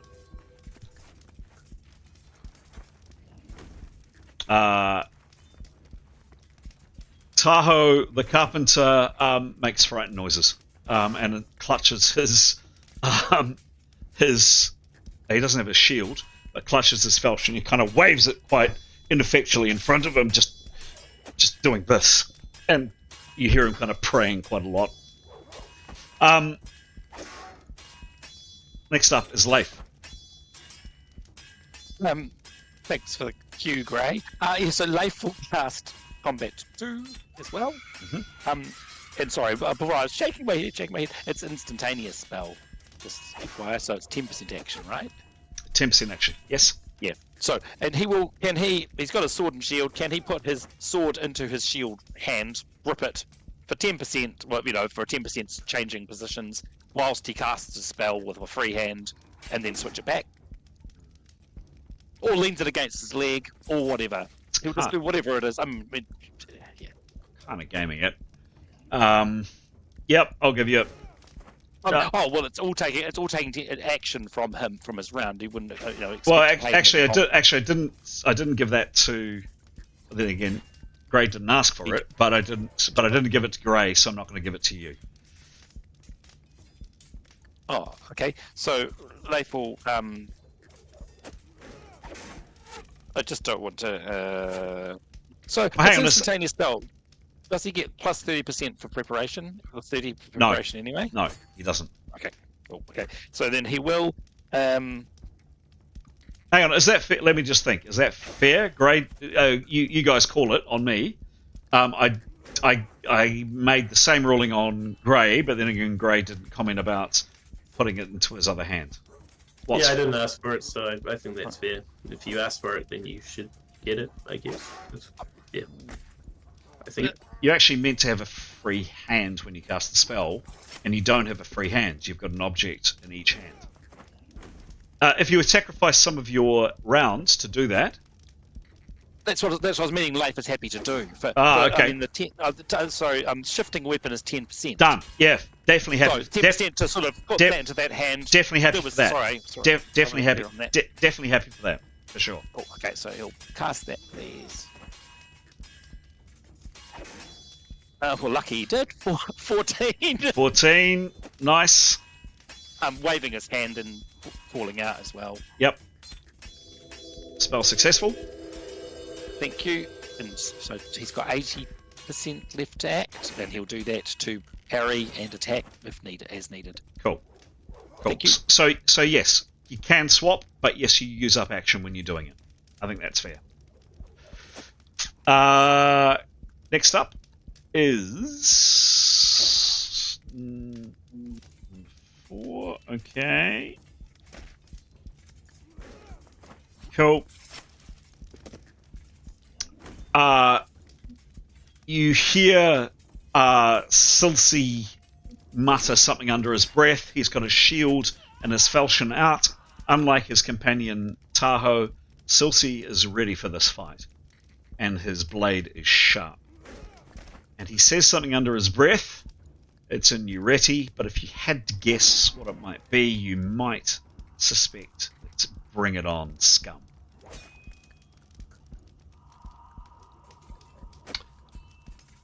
Next is Demos.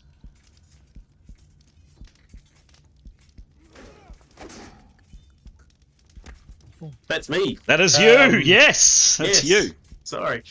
Demos doesn't have any magics that he can aid himself with, so I think he'll just be opportunity action, and I think he'd probably want to do a little bit of general perception. Mm-hmm. Give me a where is Demos looking in particular? He is standing. Just wherever he's heard any sound, any rustling or anything coming towards them. Okay. Any movement. Yeah. So kind of in that kind of arc. Yeah. Yes. Give me a roll, please. Sure.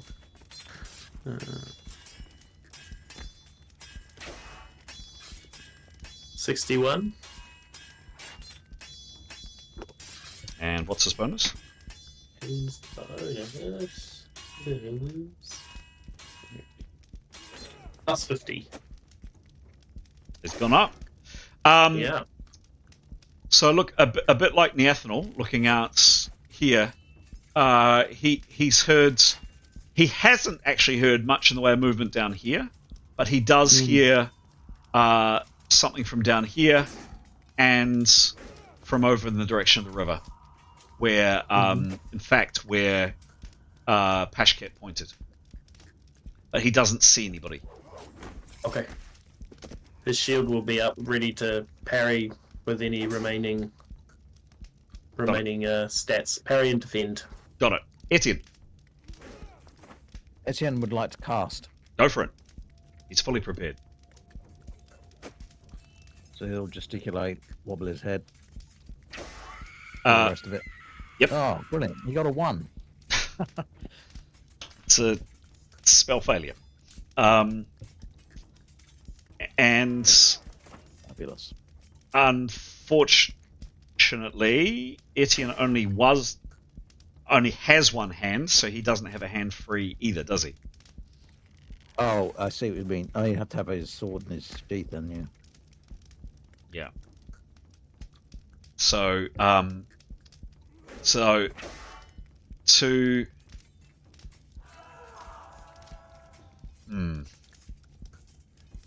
Yeah, just roll the spell failure. I tempted to roll an extraordinary spell failure, but in future, if he rolls a failure and he doesn't, and technically that would have been an extraordinary spell failure because he doesn't have a hand free, just give me a normal spell failure on this occasion. But in future, he does need that hand free. I may have got those the wrong way around. What was the roll?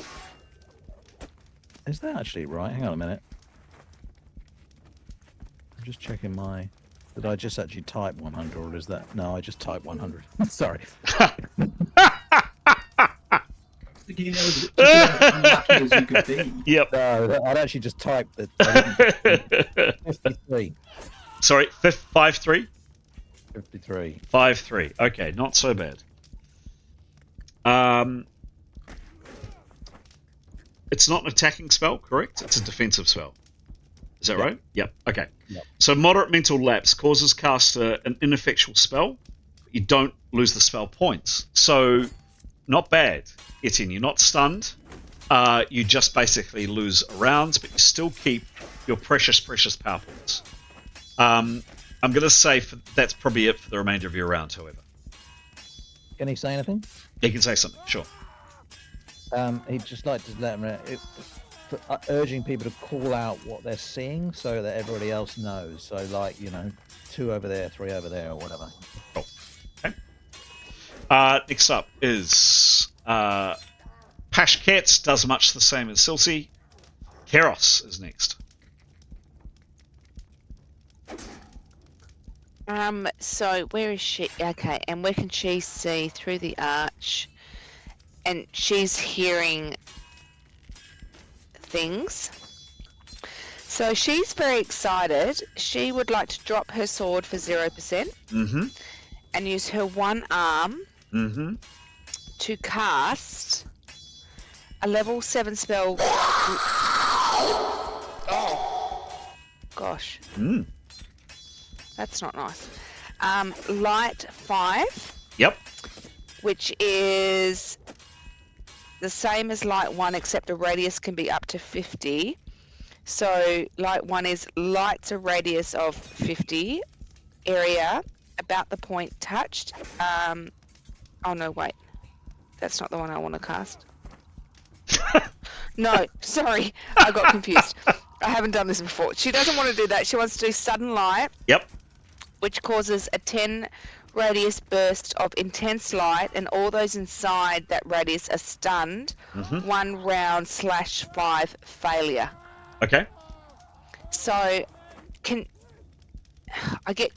I'm not really au fait with like radius and how far and all of that. So can she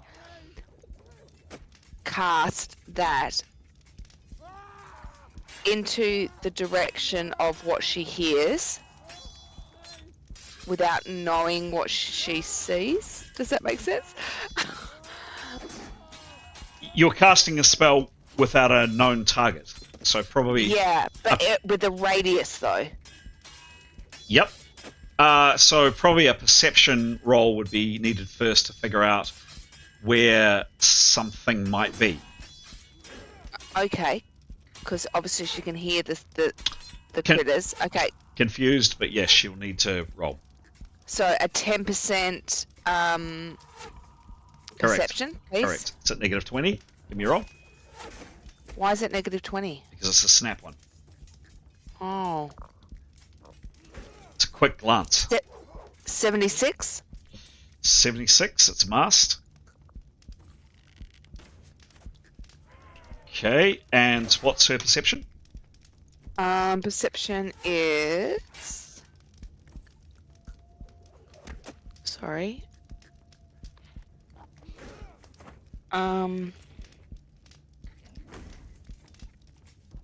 General perception is +30.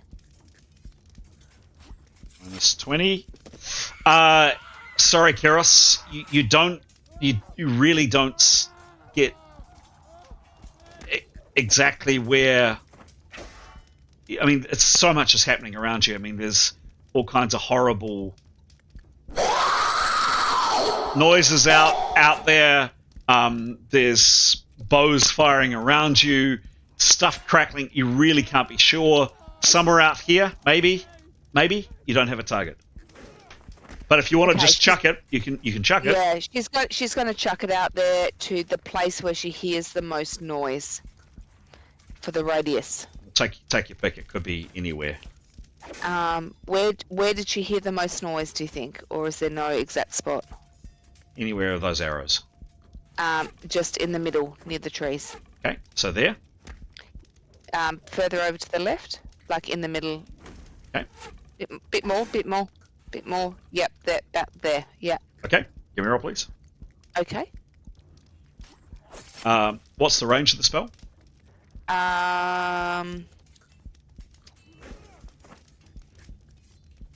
The range light 3 is touch. Oh, do I have what? Touch. What does that mean? Do I have to touch something? The object you touch is where the spell goes off. Yeah. Oh no, I don't want to touch anything. Yuck. Can I just check what spell you're casting? Oh no, wait. Oh no. Yep, thank you. Sudden light. There's no range is 100. Thank you, Pete. So I'm getting confused with I haven't used these before. 100 foot. 100 foot Nice to is. try new spells. Yeah, it's cool. 100 foot is about there. Okay. Yep. Can I chuck it there? Yeah, sure. Give me a roll. Thanks, Pete. Sorry, I'm getting a bit confused. I'm feeling the pressure and the. Oh dear. 3.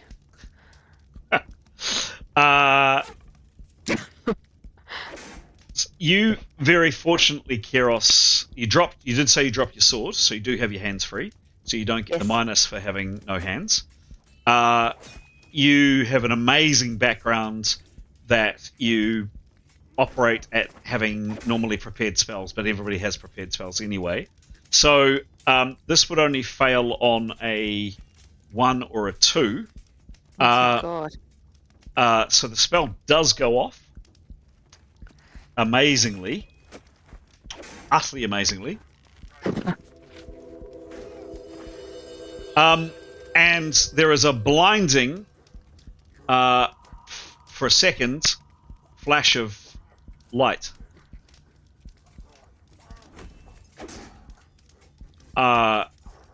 You didn't see anybody out in that area when you cast the spell. And no one's stunned. Nope. Okay. What's the description? Can you read the description of the spell, please? Yep, let me make sure I read the right one. Sudden light causes a 10 radius burst of intense light. All those inside are stunned. 1 round/5 failure. So they have got to roll a resistance roll. By that, yes. Yes, they do. I'm assuming. Pete? Yes, thank you. Yeah, that's what I thought. Okay. Sorry, Keros. No one is stunned. Okay. The guide chappie just said that they didn't get stunned. I don't know if that's just from combat or this included. Oh, good to know. That is the end of the round.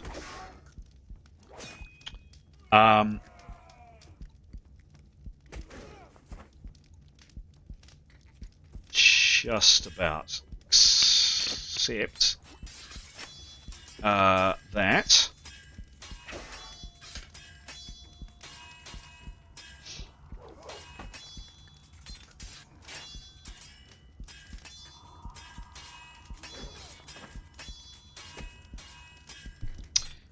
One second.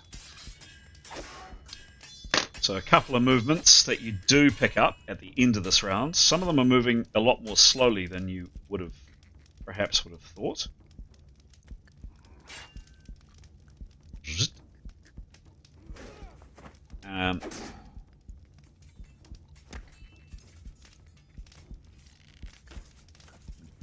There we go.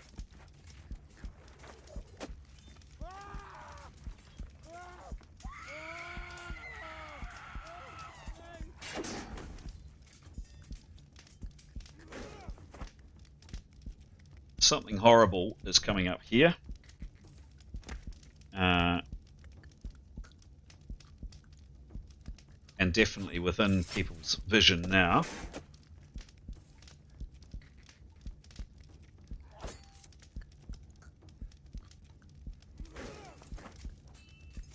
Oop.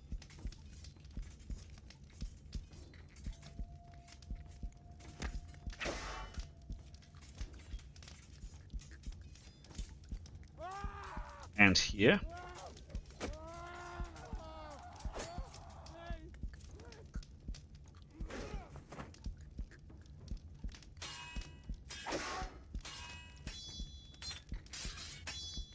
Cool. So two figures are very, very close to various people. All right. Into next round.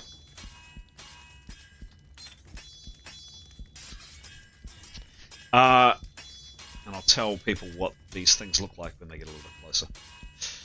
Next round. So no initiative. No initiative extra for Mithan. Got it. Thank you. And no extra initiative for Tarquin because you're reloading. Rolling. I've reloaded, Chris. Yeah, you've reload. Yep, got it. But you don't have an arrow on the string ready to go, but you will be able to fire this round. Okay.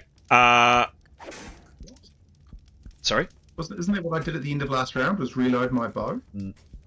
Pete, could you share the bow reload table with Giles or tell him where it is, please? Thank you. Well, no, it says 60% action. Yep. Yep. And we're off.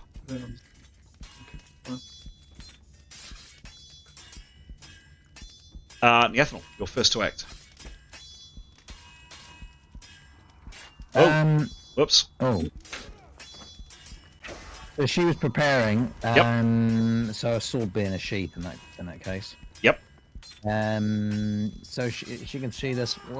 Sorry, there's one just there. Yep. Were there any others? In her immediate field of vision? No. No. Not immediate. No.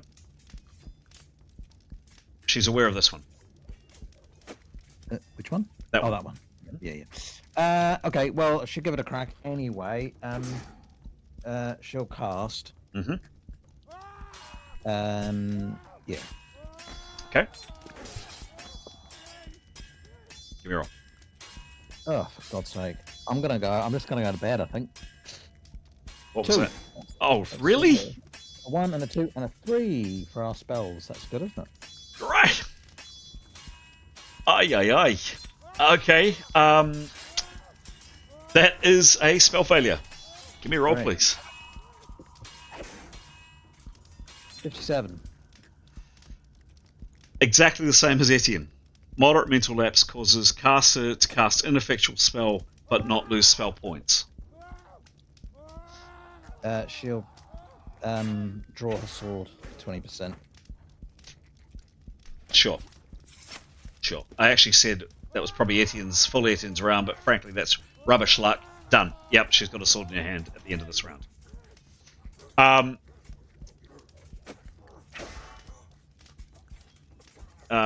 Ooh.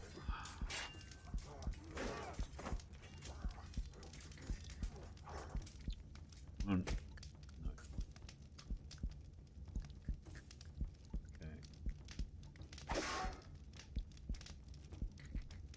Oh. It is this one. This one here, faster than the rest, comes hurling itself out of the undergrowth. And right at this time, who's looking in this direction? Nathanel, you've turned your side looking at this way. So Brave Pashket is staring in this direction, as is Leif. And Leif, you see this thing and it is utterly loathsome. This. And right at this moment, Leif, your bowels turn to water, and I'd like you to make a fear check, please.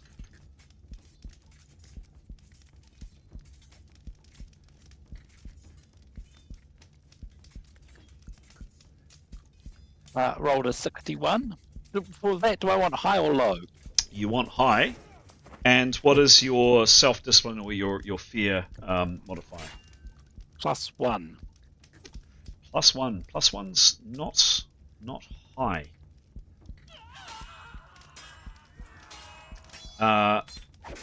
And your what level, please, Pete? 8.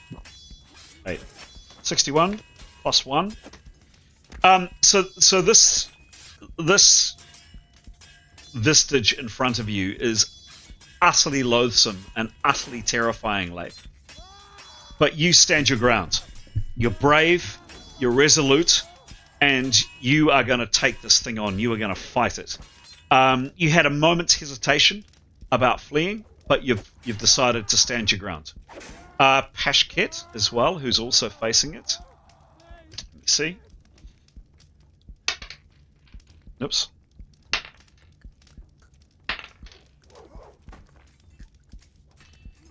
Also stands his ground. This horrific creature runs at speed. It was reasonably close, and it was lurking in the bushes close by. Comes up and has a choice. It's either going to attack Pashket, or it's going to attack Leif, and it's going to come down to a 50% roll. 50 or under, it attacks Pashket. 50 or above, it attacks Leif. Going into GM is putting it in the main game chat now. Exclamation mark. R space D 100. Whoops, no, it's all caps. Space D 100. It's going for you, Leif, fortunately. He's parrying 30. Yes. And it doesn't get its full attack because it's moving. It's moving and attacking.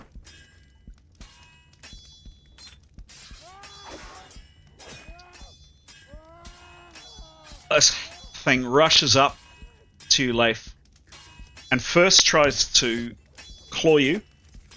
Now these things don't believe in parrying. And then it's fast, and it gets 2 attacks on you. Unfortunately, it's going to try to claw you. It's claw and bite you.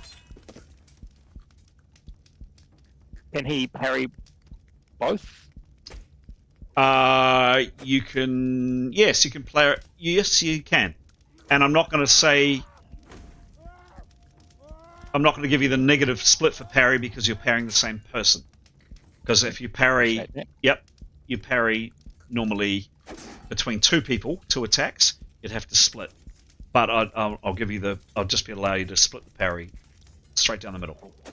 So shield only against 1 attack. Correct. Okay, so he's parrying 30% in total, which is 34. He puts about 7. Yep, cool. Got it. Yep, thank you. So his parry will be, for the first attack, it will be shield and a parry. So shield of 20. Mm-hmm. Parry of 7. 7? Yes, thank you for calculating it. Yep. His DB of 19 and plus 10 for his Combat 2 spell. It's plus 10 to his DB. Cool.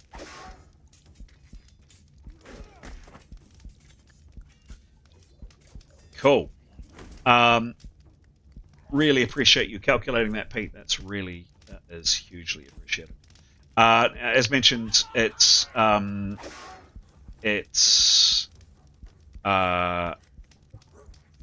moved and attacked. Pete, it flails with its claw.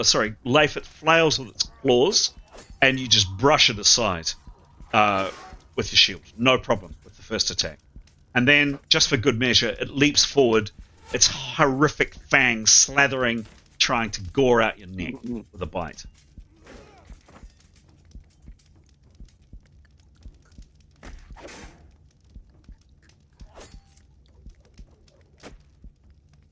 Leif.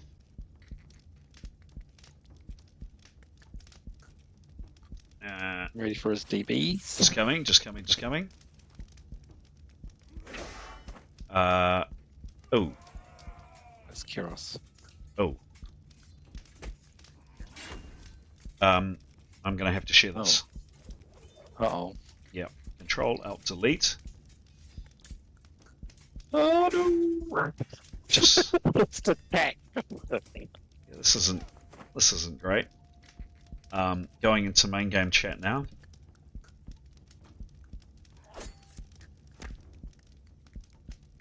So, oh dear, 100 plus 97 plus 64. Poor nice. Yikes. Okay. So is DB on that?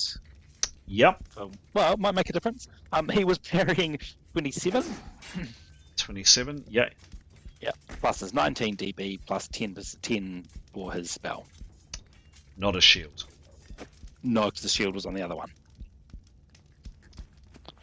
I'd like to put the shield on this one too. That's a DB of 56. That's a really, really, really good DB. That's not bad. This creature manages to do 250.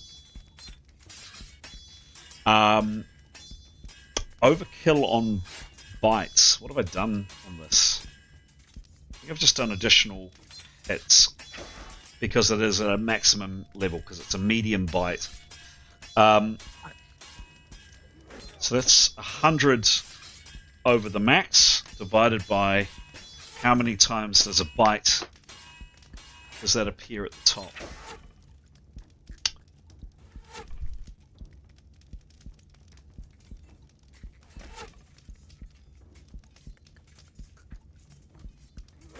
It's a medium bite. And what type of armor is Leif again?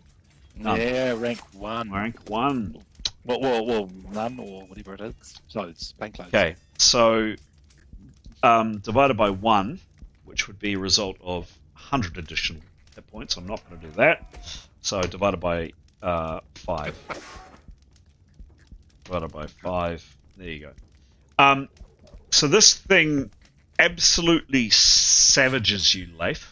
Like, it gets up on you and takes a massive bite out of you. For a whopping, and I mean a whopping, 51 hits in a D puncture. I'm going to roll the D in the open. Are you ready for the D, Pete? It is just the single crit. You'll be pleased to hear. I'm just going to cheat somewhere. Exclamation mark. I don't want to roll this. Exclamation mark. R space D. What it is. 100. Here's the roll. Coming at you now. Ooh.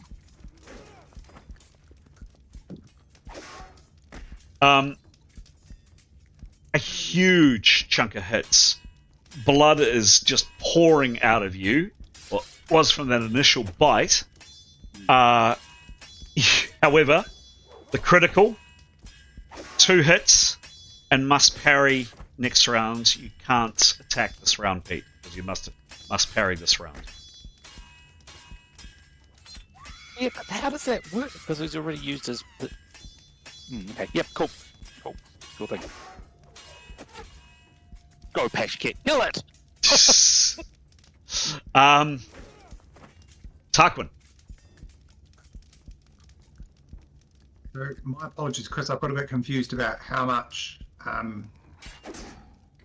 exactly what I did last round. So you'll have to help me out here. But essentially, he's going to shoot his arrow, which you can do. So, loading a bow is cumulative. He started loading for 50% last round. He doesn't have the arrow. He doesn't have the arrow ready, but he does have it ready now. So he uses 10% to finish up loading his bow. Correct. And then he fires it. Yeah, and ugly here only looks like he's about 30 feet away, right? No, he's going to fire it to the dude who's closest. Yeah.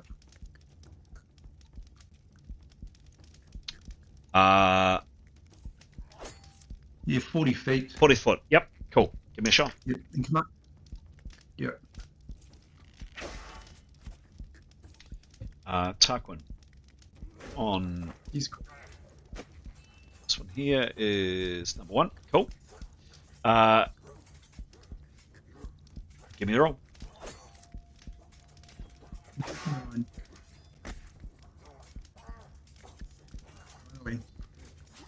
What was the roll? 99. 99. Nice roll. Roll again. We appear not to be able to do the middle ground just at the moment. 95. Roll again. Can you just keep doing this forever? If he rolls over 73. 99 plus 95 plus 73. That is a colossal roll. 99 plus 95 plus 73 plus his skill of 76. Correct. That is a hell of a shot.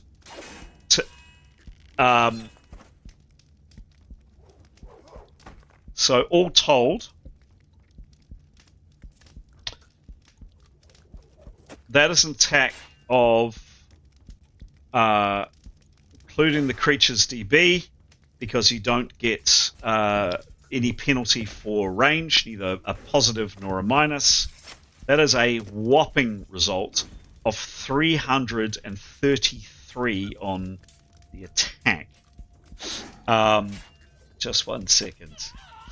333 hits. No. That was that's like impossible. No. Well, no, it's not impossible. No, it's not impossible. It's not impossible. So that is a. I'll just tell you how many hit points it does do it. Is it a what kind of bow is it? It's a short bow. Oh, that's correct.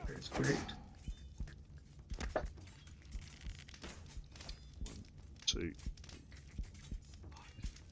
5.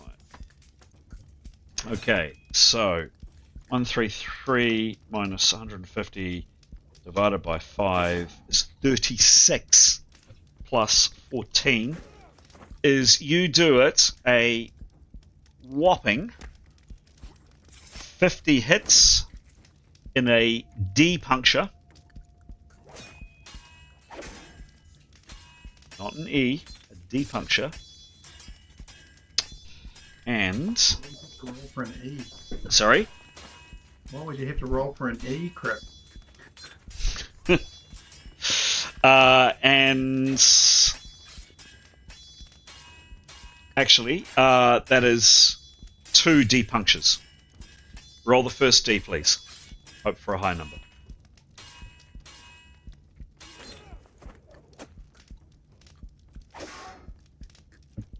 36. 36.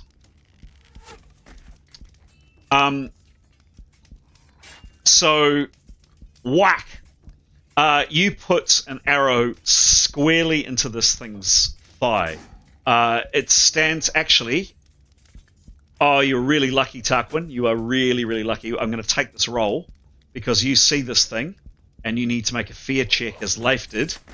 But you're really lucky that we got partway through this attack because Tarquin might run away in fear after this. But let's see. You might have actually.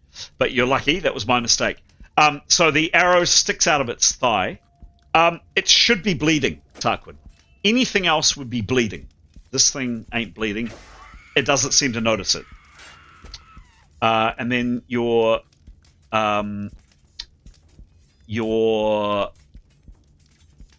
second roll, please. Give me another. Oops, hang on. Just a second. Just getting the software mixed up. Hang on a sec. Tarquin on this guy.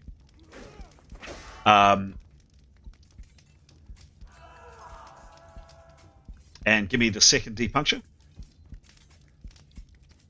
Rats, 26. 26. Cool. Again, this thing should be bleeding, and it should probably be stunned. But it isn't bleeding, and it's not stunned, although something else happens to it, which I'll come to in a second. But Tarquin, you very, very luckily, a GM's mistake, should have been affected by this thing's utterly horrendous vistage. And can you make a fear check, please?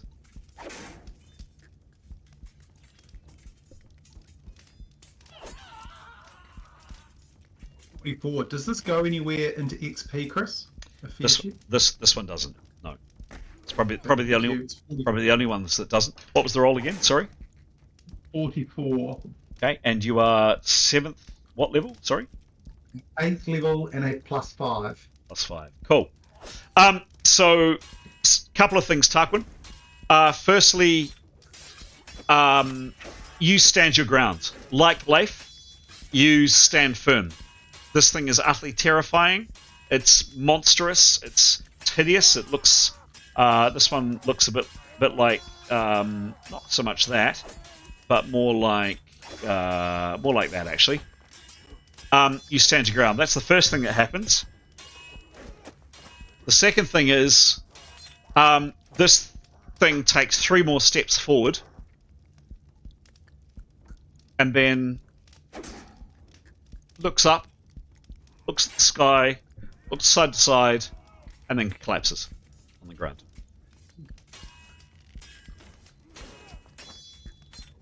Is he dead?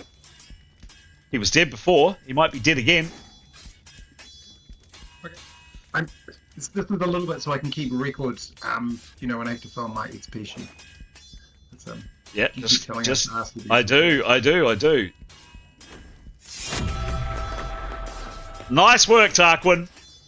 That was killed, 2nd level. Are there any hit point damages for the D punctures or not? No additionals. Okay, thank you. That was a monstrous shot. Nice shooting, Tex. Next up is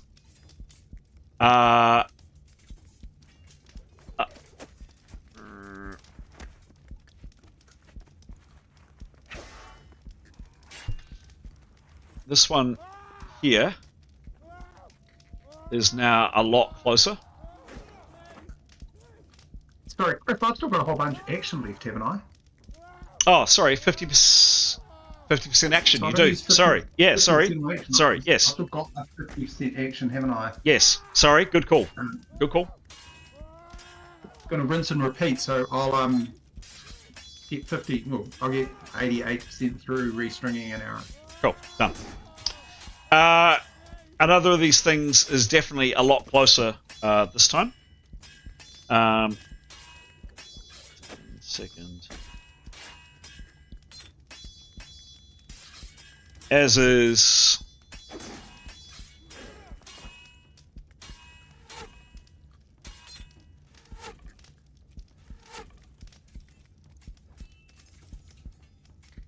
oops. Oh, I don't want to drop him. I'll drop him there. This one is coming up a wee way behind. Cool. Cool.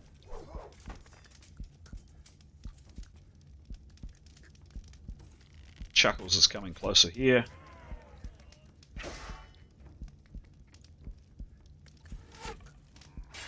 Oops.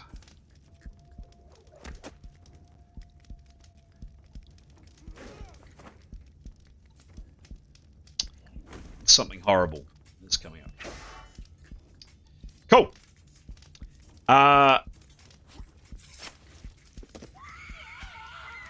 Tahoe. How is Tahoe doing? Has Tahoe seen this thing yet? No, Tahoe is... Where is he? Can't see him for looking.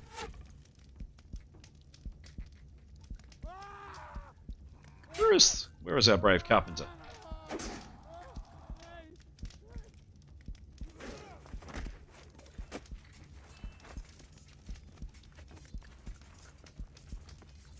I had him. What happened to him?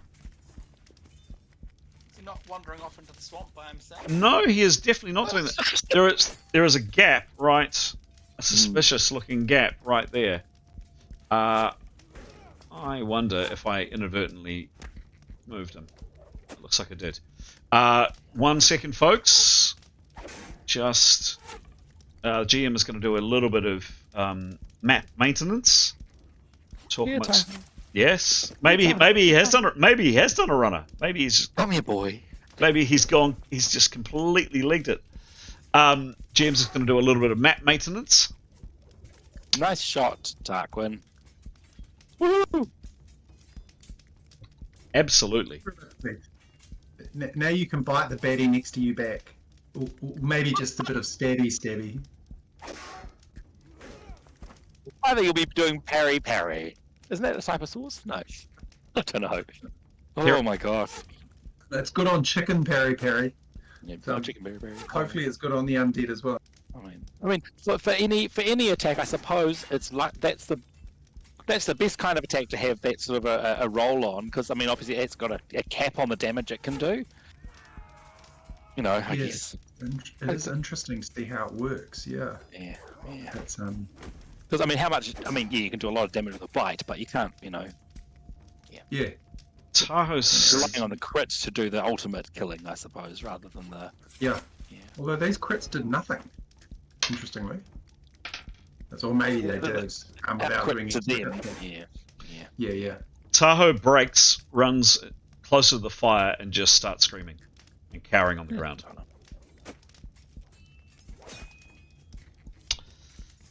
Next up, Ray Roughwind. You've just seen one of these things go down. You haven't had to make a roll. What do you do?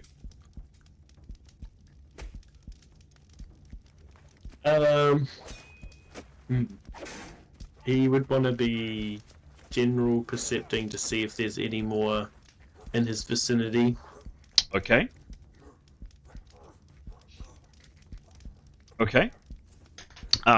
Give me a roll, please. Sure.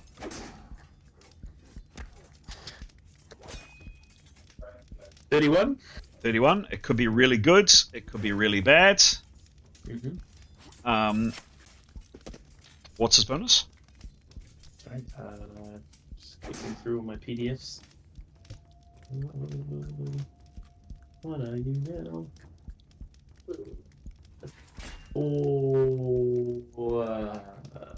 49. 49. Cool.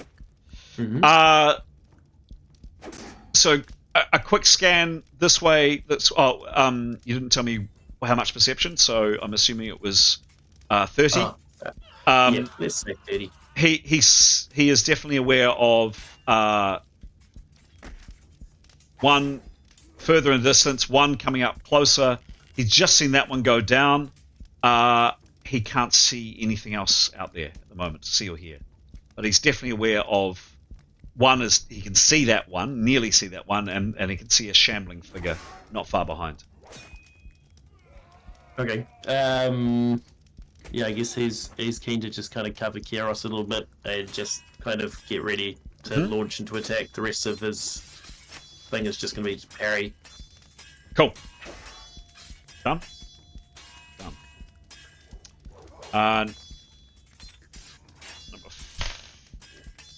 Okay.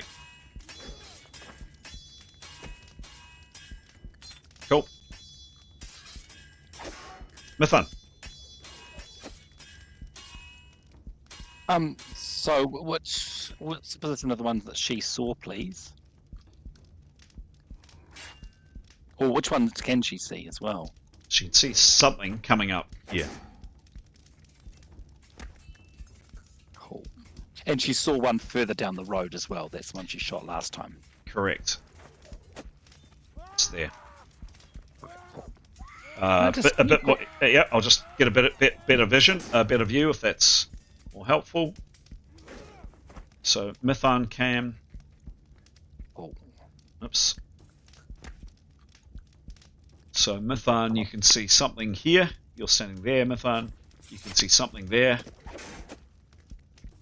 something there. That's kind of your view. Oh, thank you.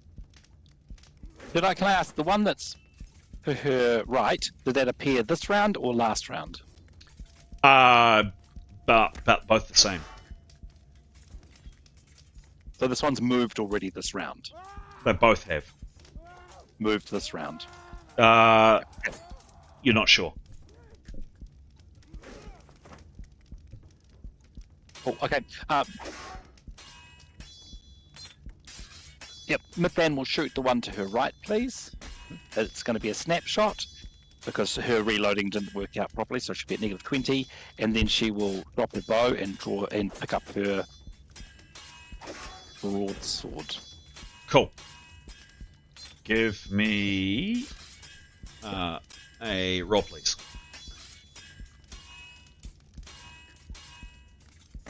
Distance, sorry. Hang on, I'm just going to get range for you. Please. 70 foot, so you don't suffer a minus or a bonus. Yep, cool. Thanks. Yeah. Wow. Roll of 42. 42. One tonight. That is the third one tonight, you're right.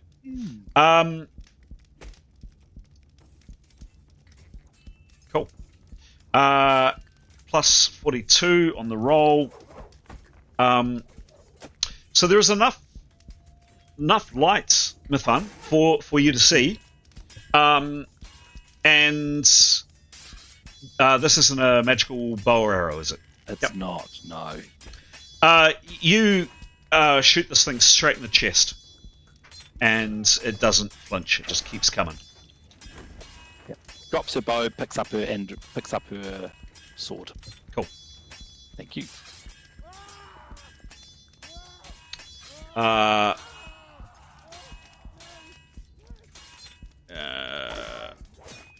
Sounds ready.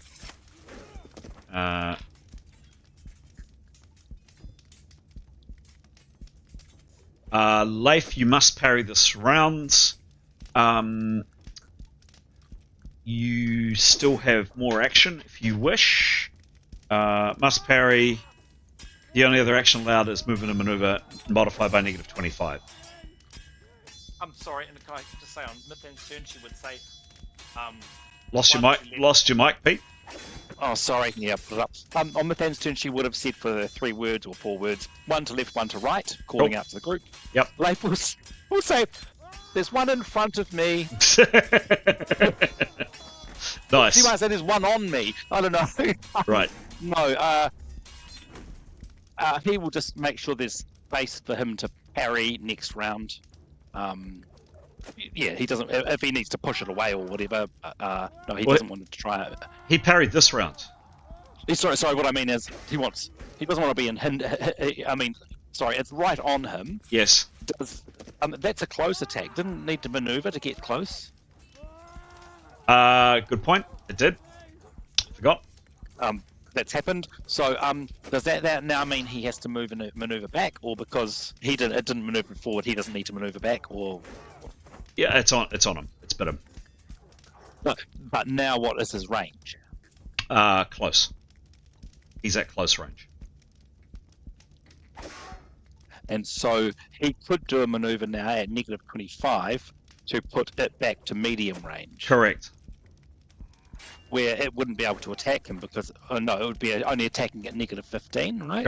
Correct. Yeah. But because he's at -20, so and to do that maneuver, that's his weapon skill, right? Half his weapon skill. Correct. Half his weapon skill, and it'll be at -25. What's the consequence of him failing that maneuver? I mean, sorry, what sort of maneuver is it? Sorry, it's a medium maneuver. It's all or nothing, and if he fails it, nothing happens effectively. Okay. Yep. He'll attempt to put to move it off or move him back a little bit so that it's back at medium range. Yep. Please. I've totally forgotten that. Yep. Exclamation mark RD100. Mm-hmm. His maneuver roll is 34. His weapon skill will be half his weapon. Yep. 113 divided by 2 equals 57.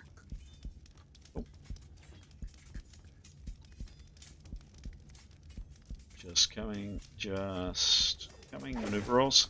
57 on a medium maneuver.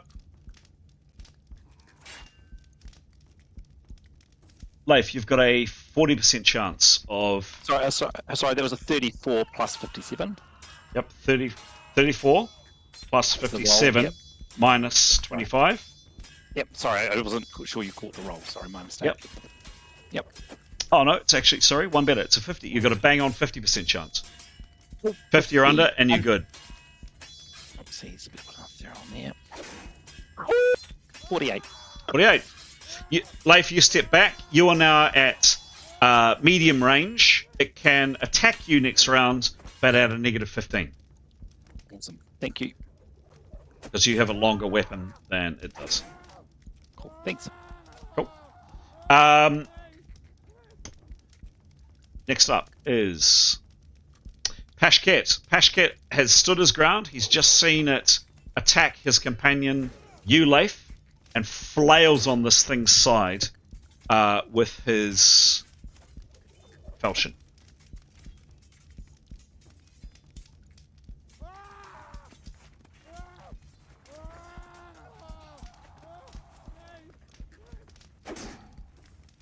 It's a flank attack.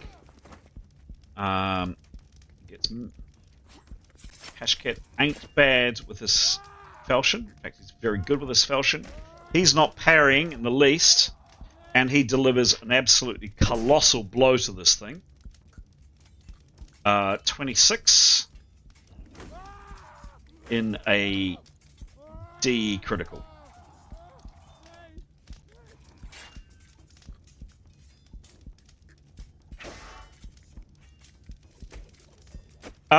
He cuts off its hand. Wallop, and this creature's hand falls to the ground. Had it been a normal creature, it would have been in serious trouble. This guy just keeps on rocking. He does do it another 6 hits. Anybody else, that would be a killing blow. You'd bleed out.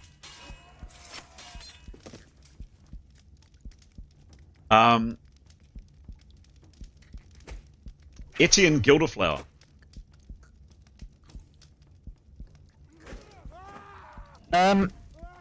So, if he...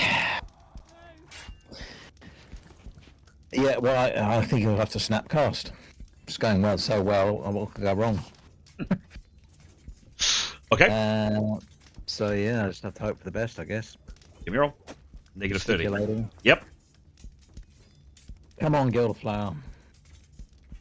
86, that's better. 86!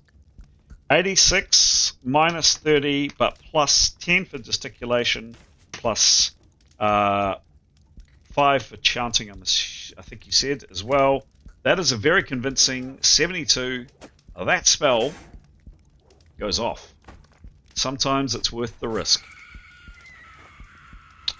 Okay, so he's casting Symbol of Courage, which means he and all allies within the radius of 10 feet. Yep. Get an extra RR against fear. Both the original and second, and both made with plus 10s. Sorry, say that again. Within a radius of 10 feet, an extra RR against fear or panic causing effects. Both the original and the second roll are made Got with it. plus 10. Got it. Thank you. Got it. Fantastic. And great. While, because we're here, while he's doing that, he says, he starts chanting and saying, "Do we allow the unliving to violate the sanctity of life with impunity? We do not. Do we stand by while the profane desecrate everything that we hold good and true? We do not. We will permit those who suck the very life forms through our hearts the right to exist just 1 second win this fair world. We shall not." So there you go. Excellent. Nice. Where's my applause for that?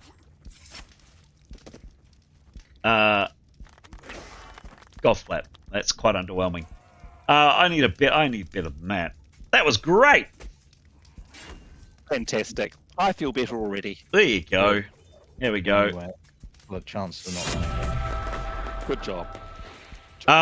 Very. Now, he cast the spell. That was 75%.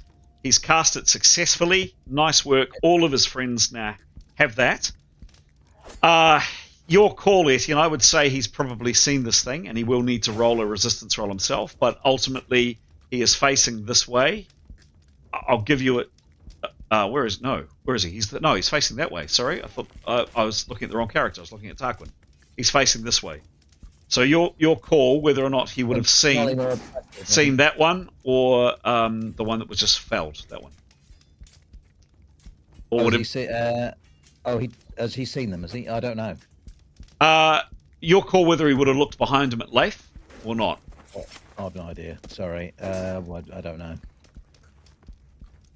Well, he's facing outwards and he's seeing something coming towards him. Oh, that one probably then, yes. Yes, one there. right, okay. Yeah. Okay, cool. Okay, so he's cast that spell. He doesn't need to make a fear resistance roll. He's got 25% action left. What does he do with his remaining 25? Draw a sword, please. Done.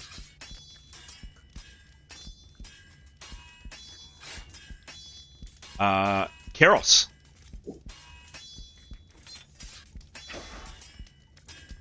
Keros, you've just seen the very pretty boy next to you, slightly down the line, just put an arrow into this thing and it has stopped and crumpled to the ground.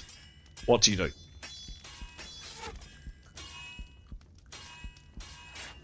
Hello, Keros? Hello? Hello, Keros? Oh no. Technical difficulties.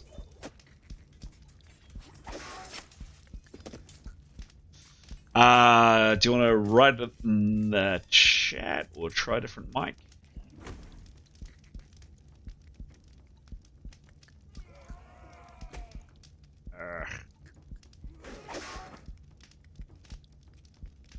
No, still can't hear you.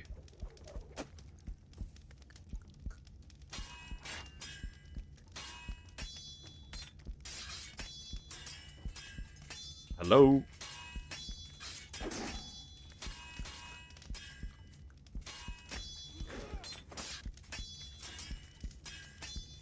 We'll try different ears. Okay. Okay.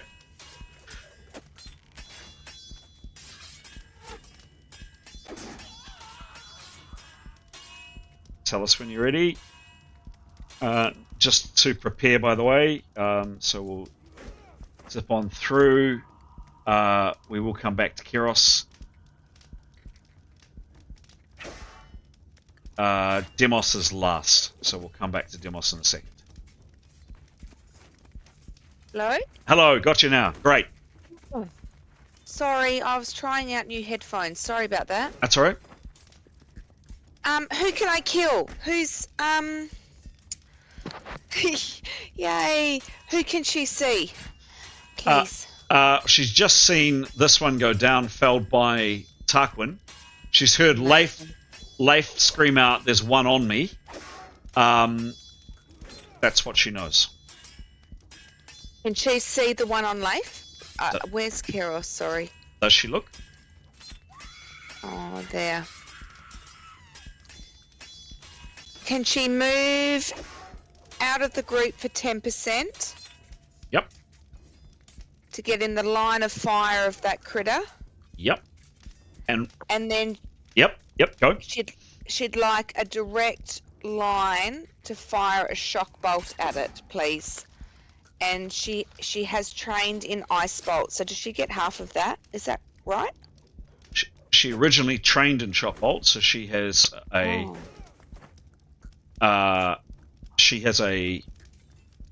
shock bolt skill.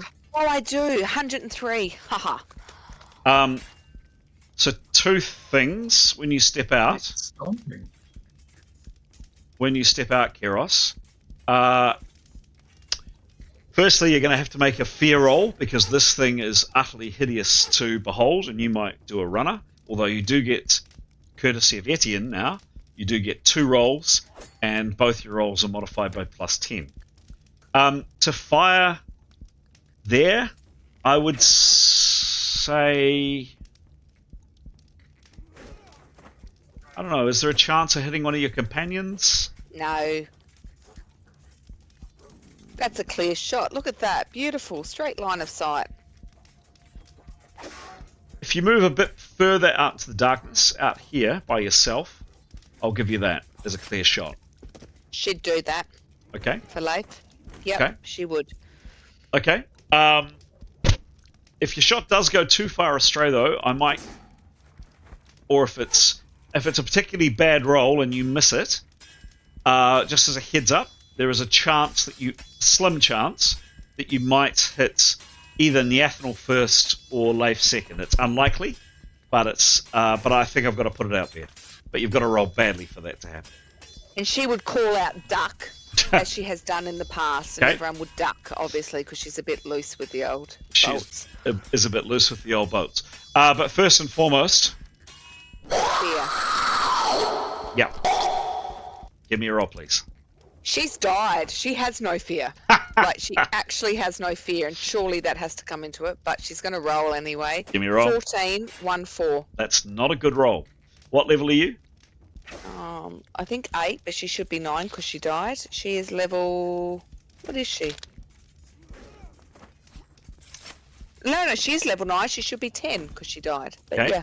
She had to make 23. She rolled 14.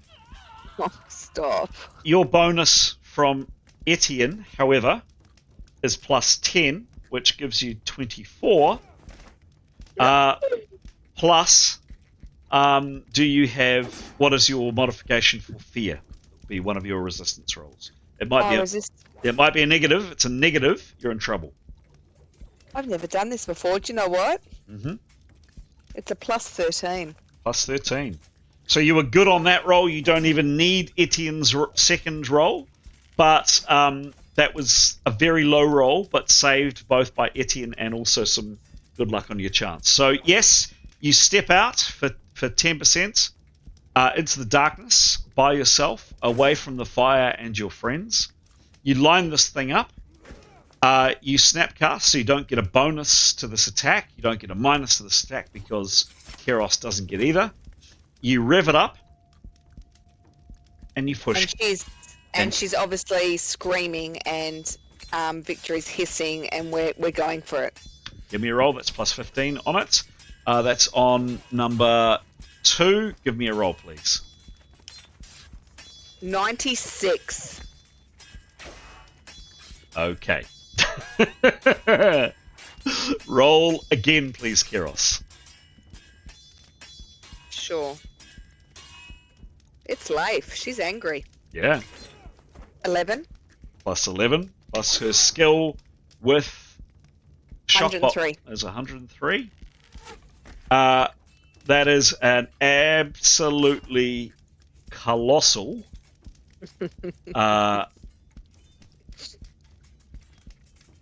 107.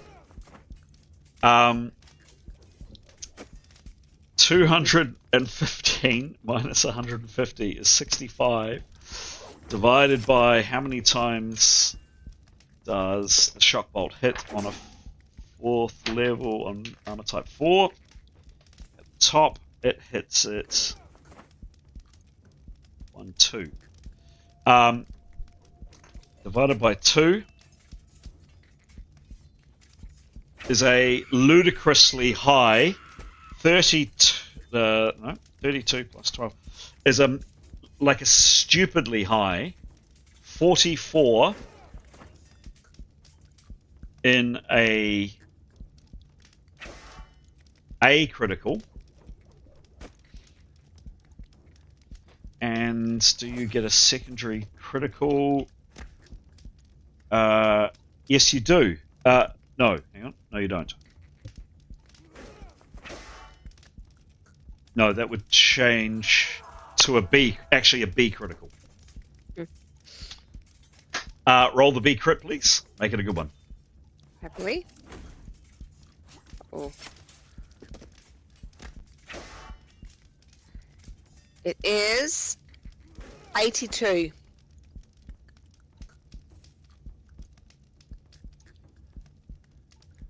Bye. Backblast. Foe is Dead. stunned, except these things aren't stunned. 3 rounds, muscle is torn and foe fights at -10, plus 13 hits. However,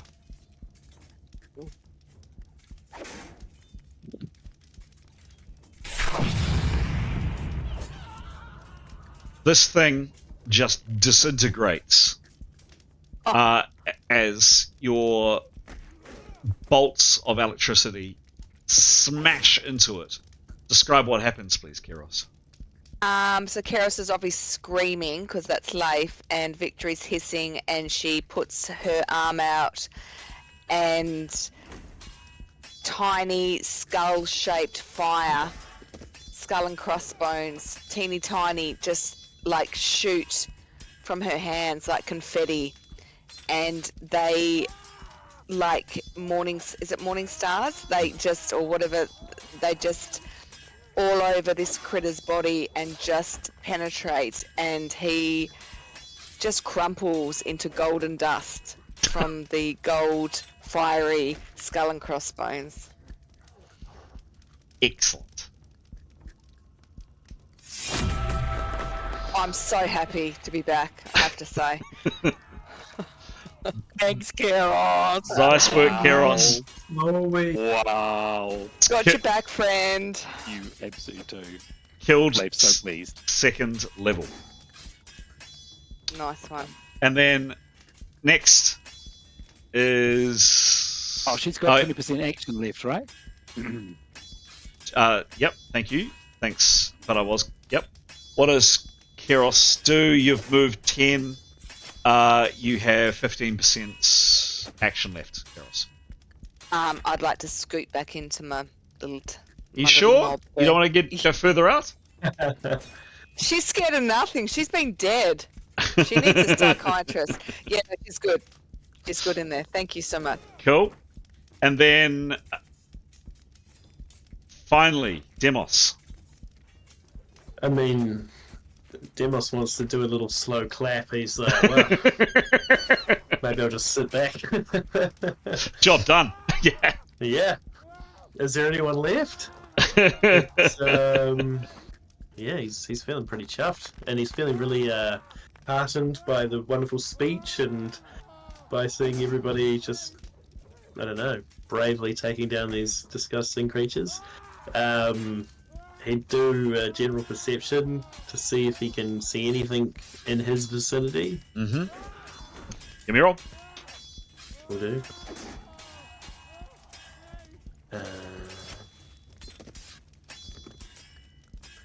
96. It's a shame it's masked. Damn it. What's his bonus? 50.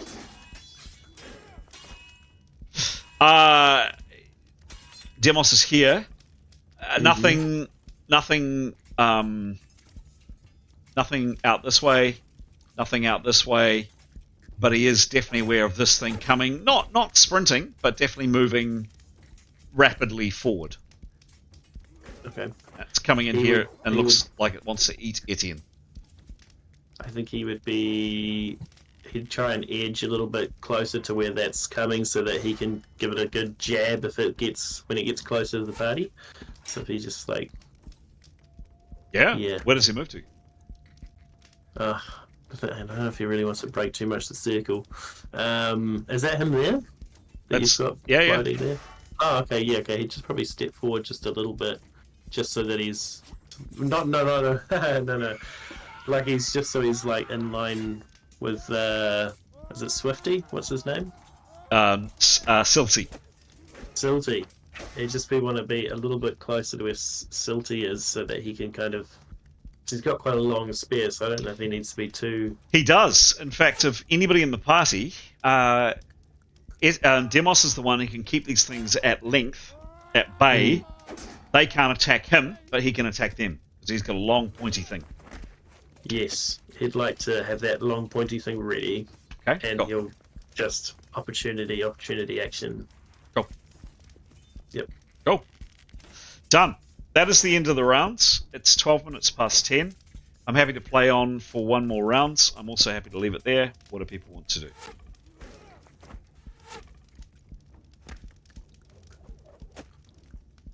I'm going to have to leave it there. Sorry, I've got to get back to work. Oh dear. That's one gone. I'm ready for bed. That's two gone. I think I've got enough nightmares brewing now. Well, it's ending on that good note, right? Yeah, that's true. Gyros is back. Gyros Yep. is- It was amazing, Gyros. Huzzah. Roll credits. There we go, folks.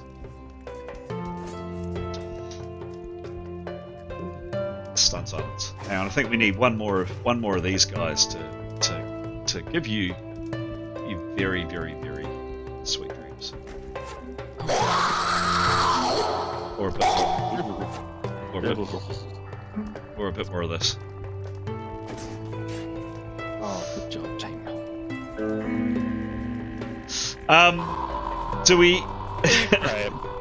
Do we have a winner for Vatagram? I better be Carrios, I think, for coming back. Nice. Well deserved. Thank you. It was 3 open-ended attacks, wasn't it? It was.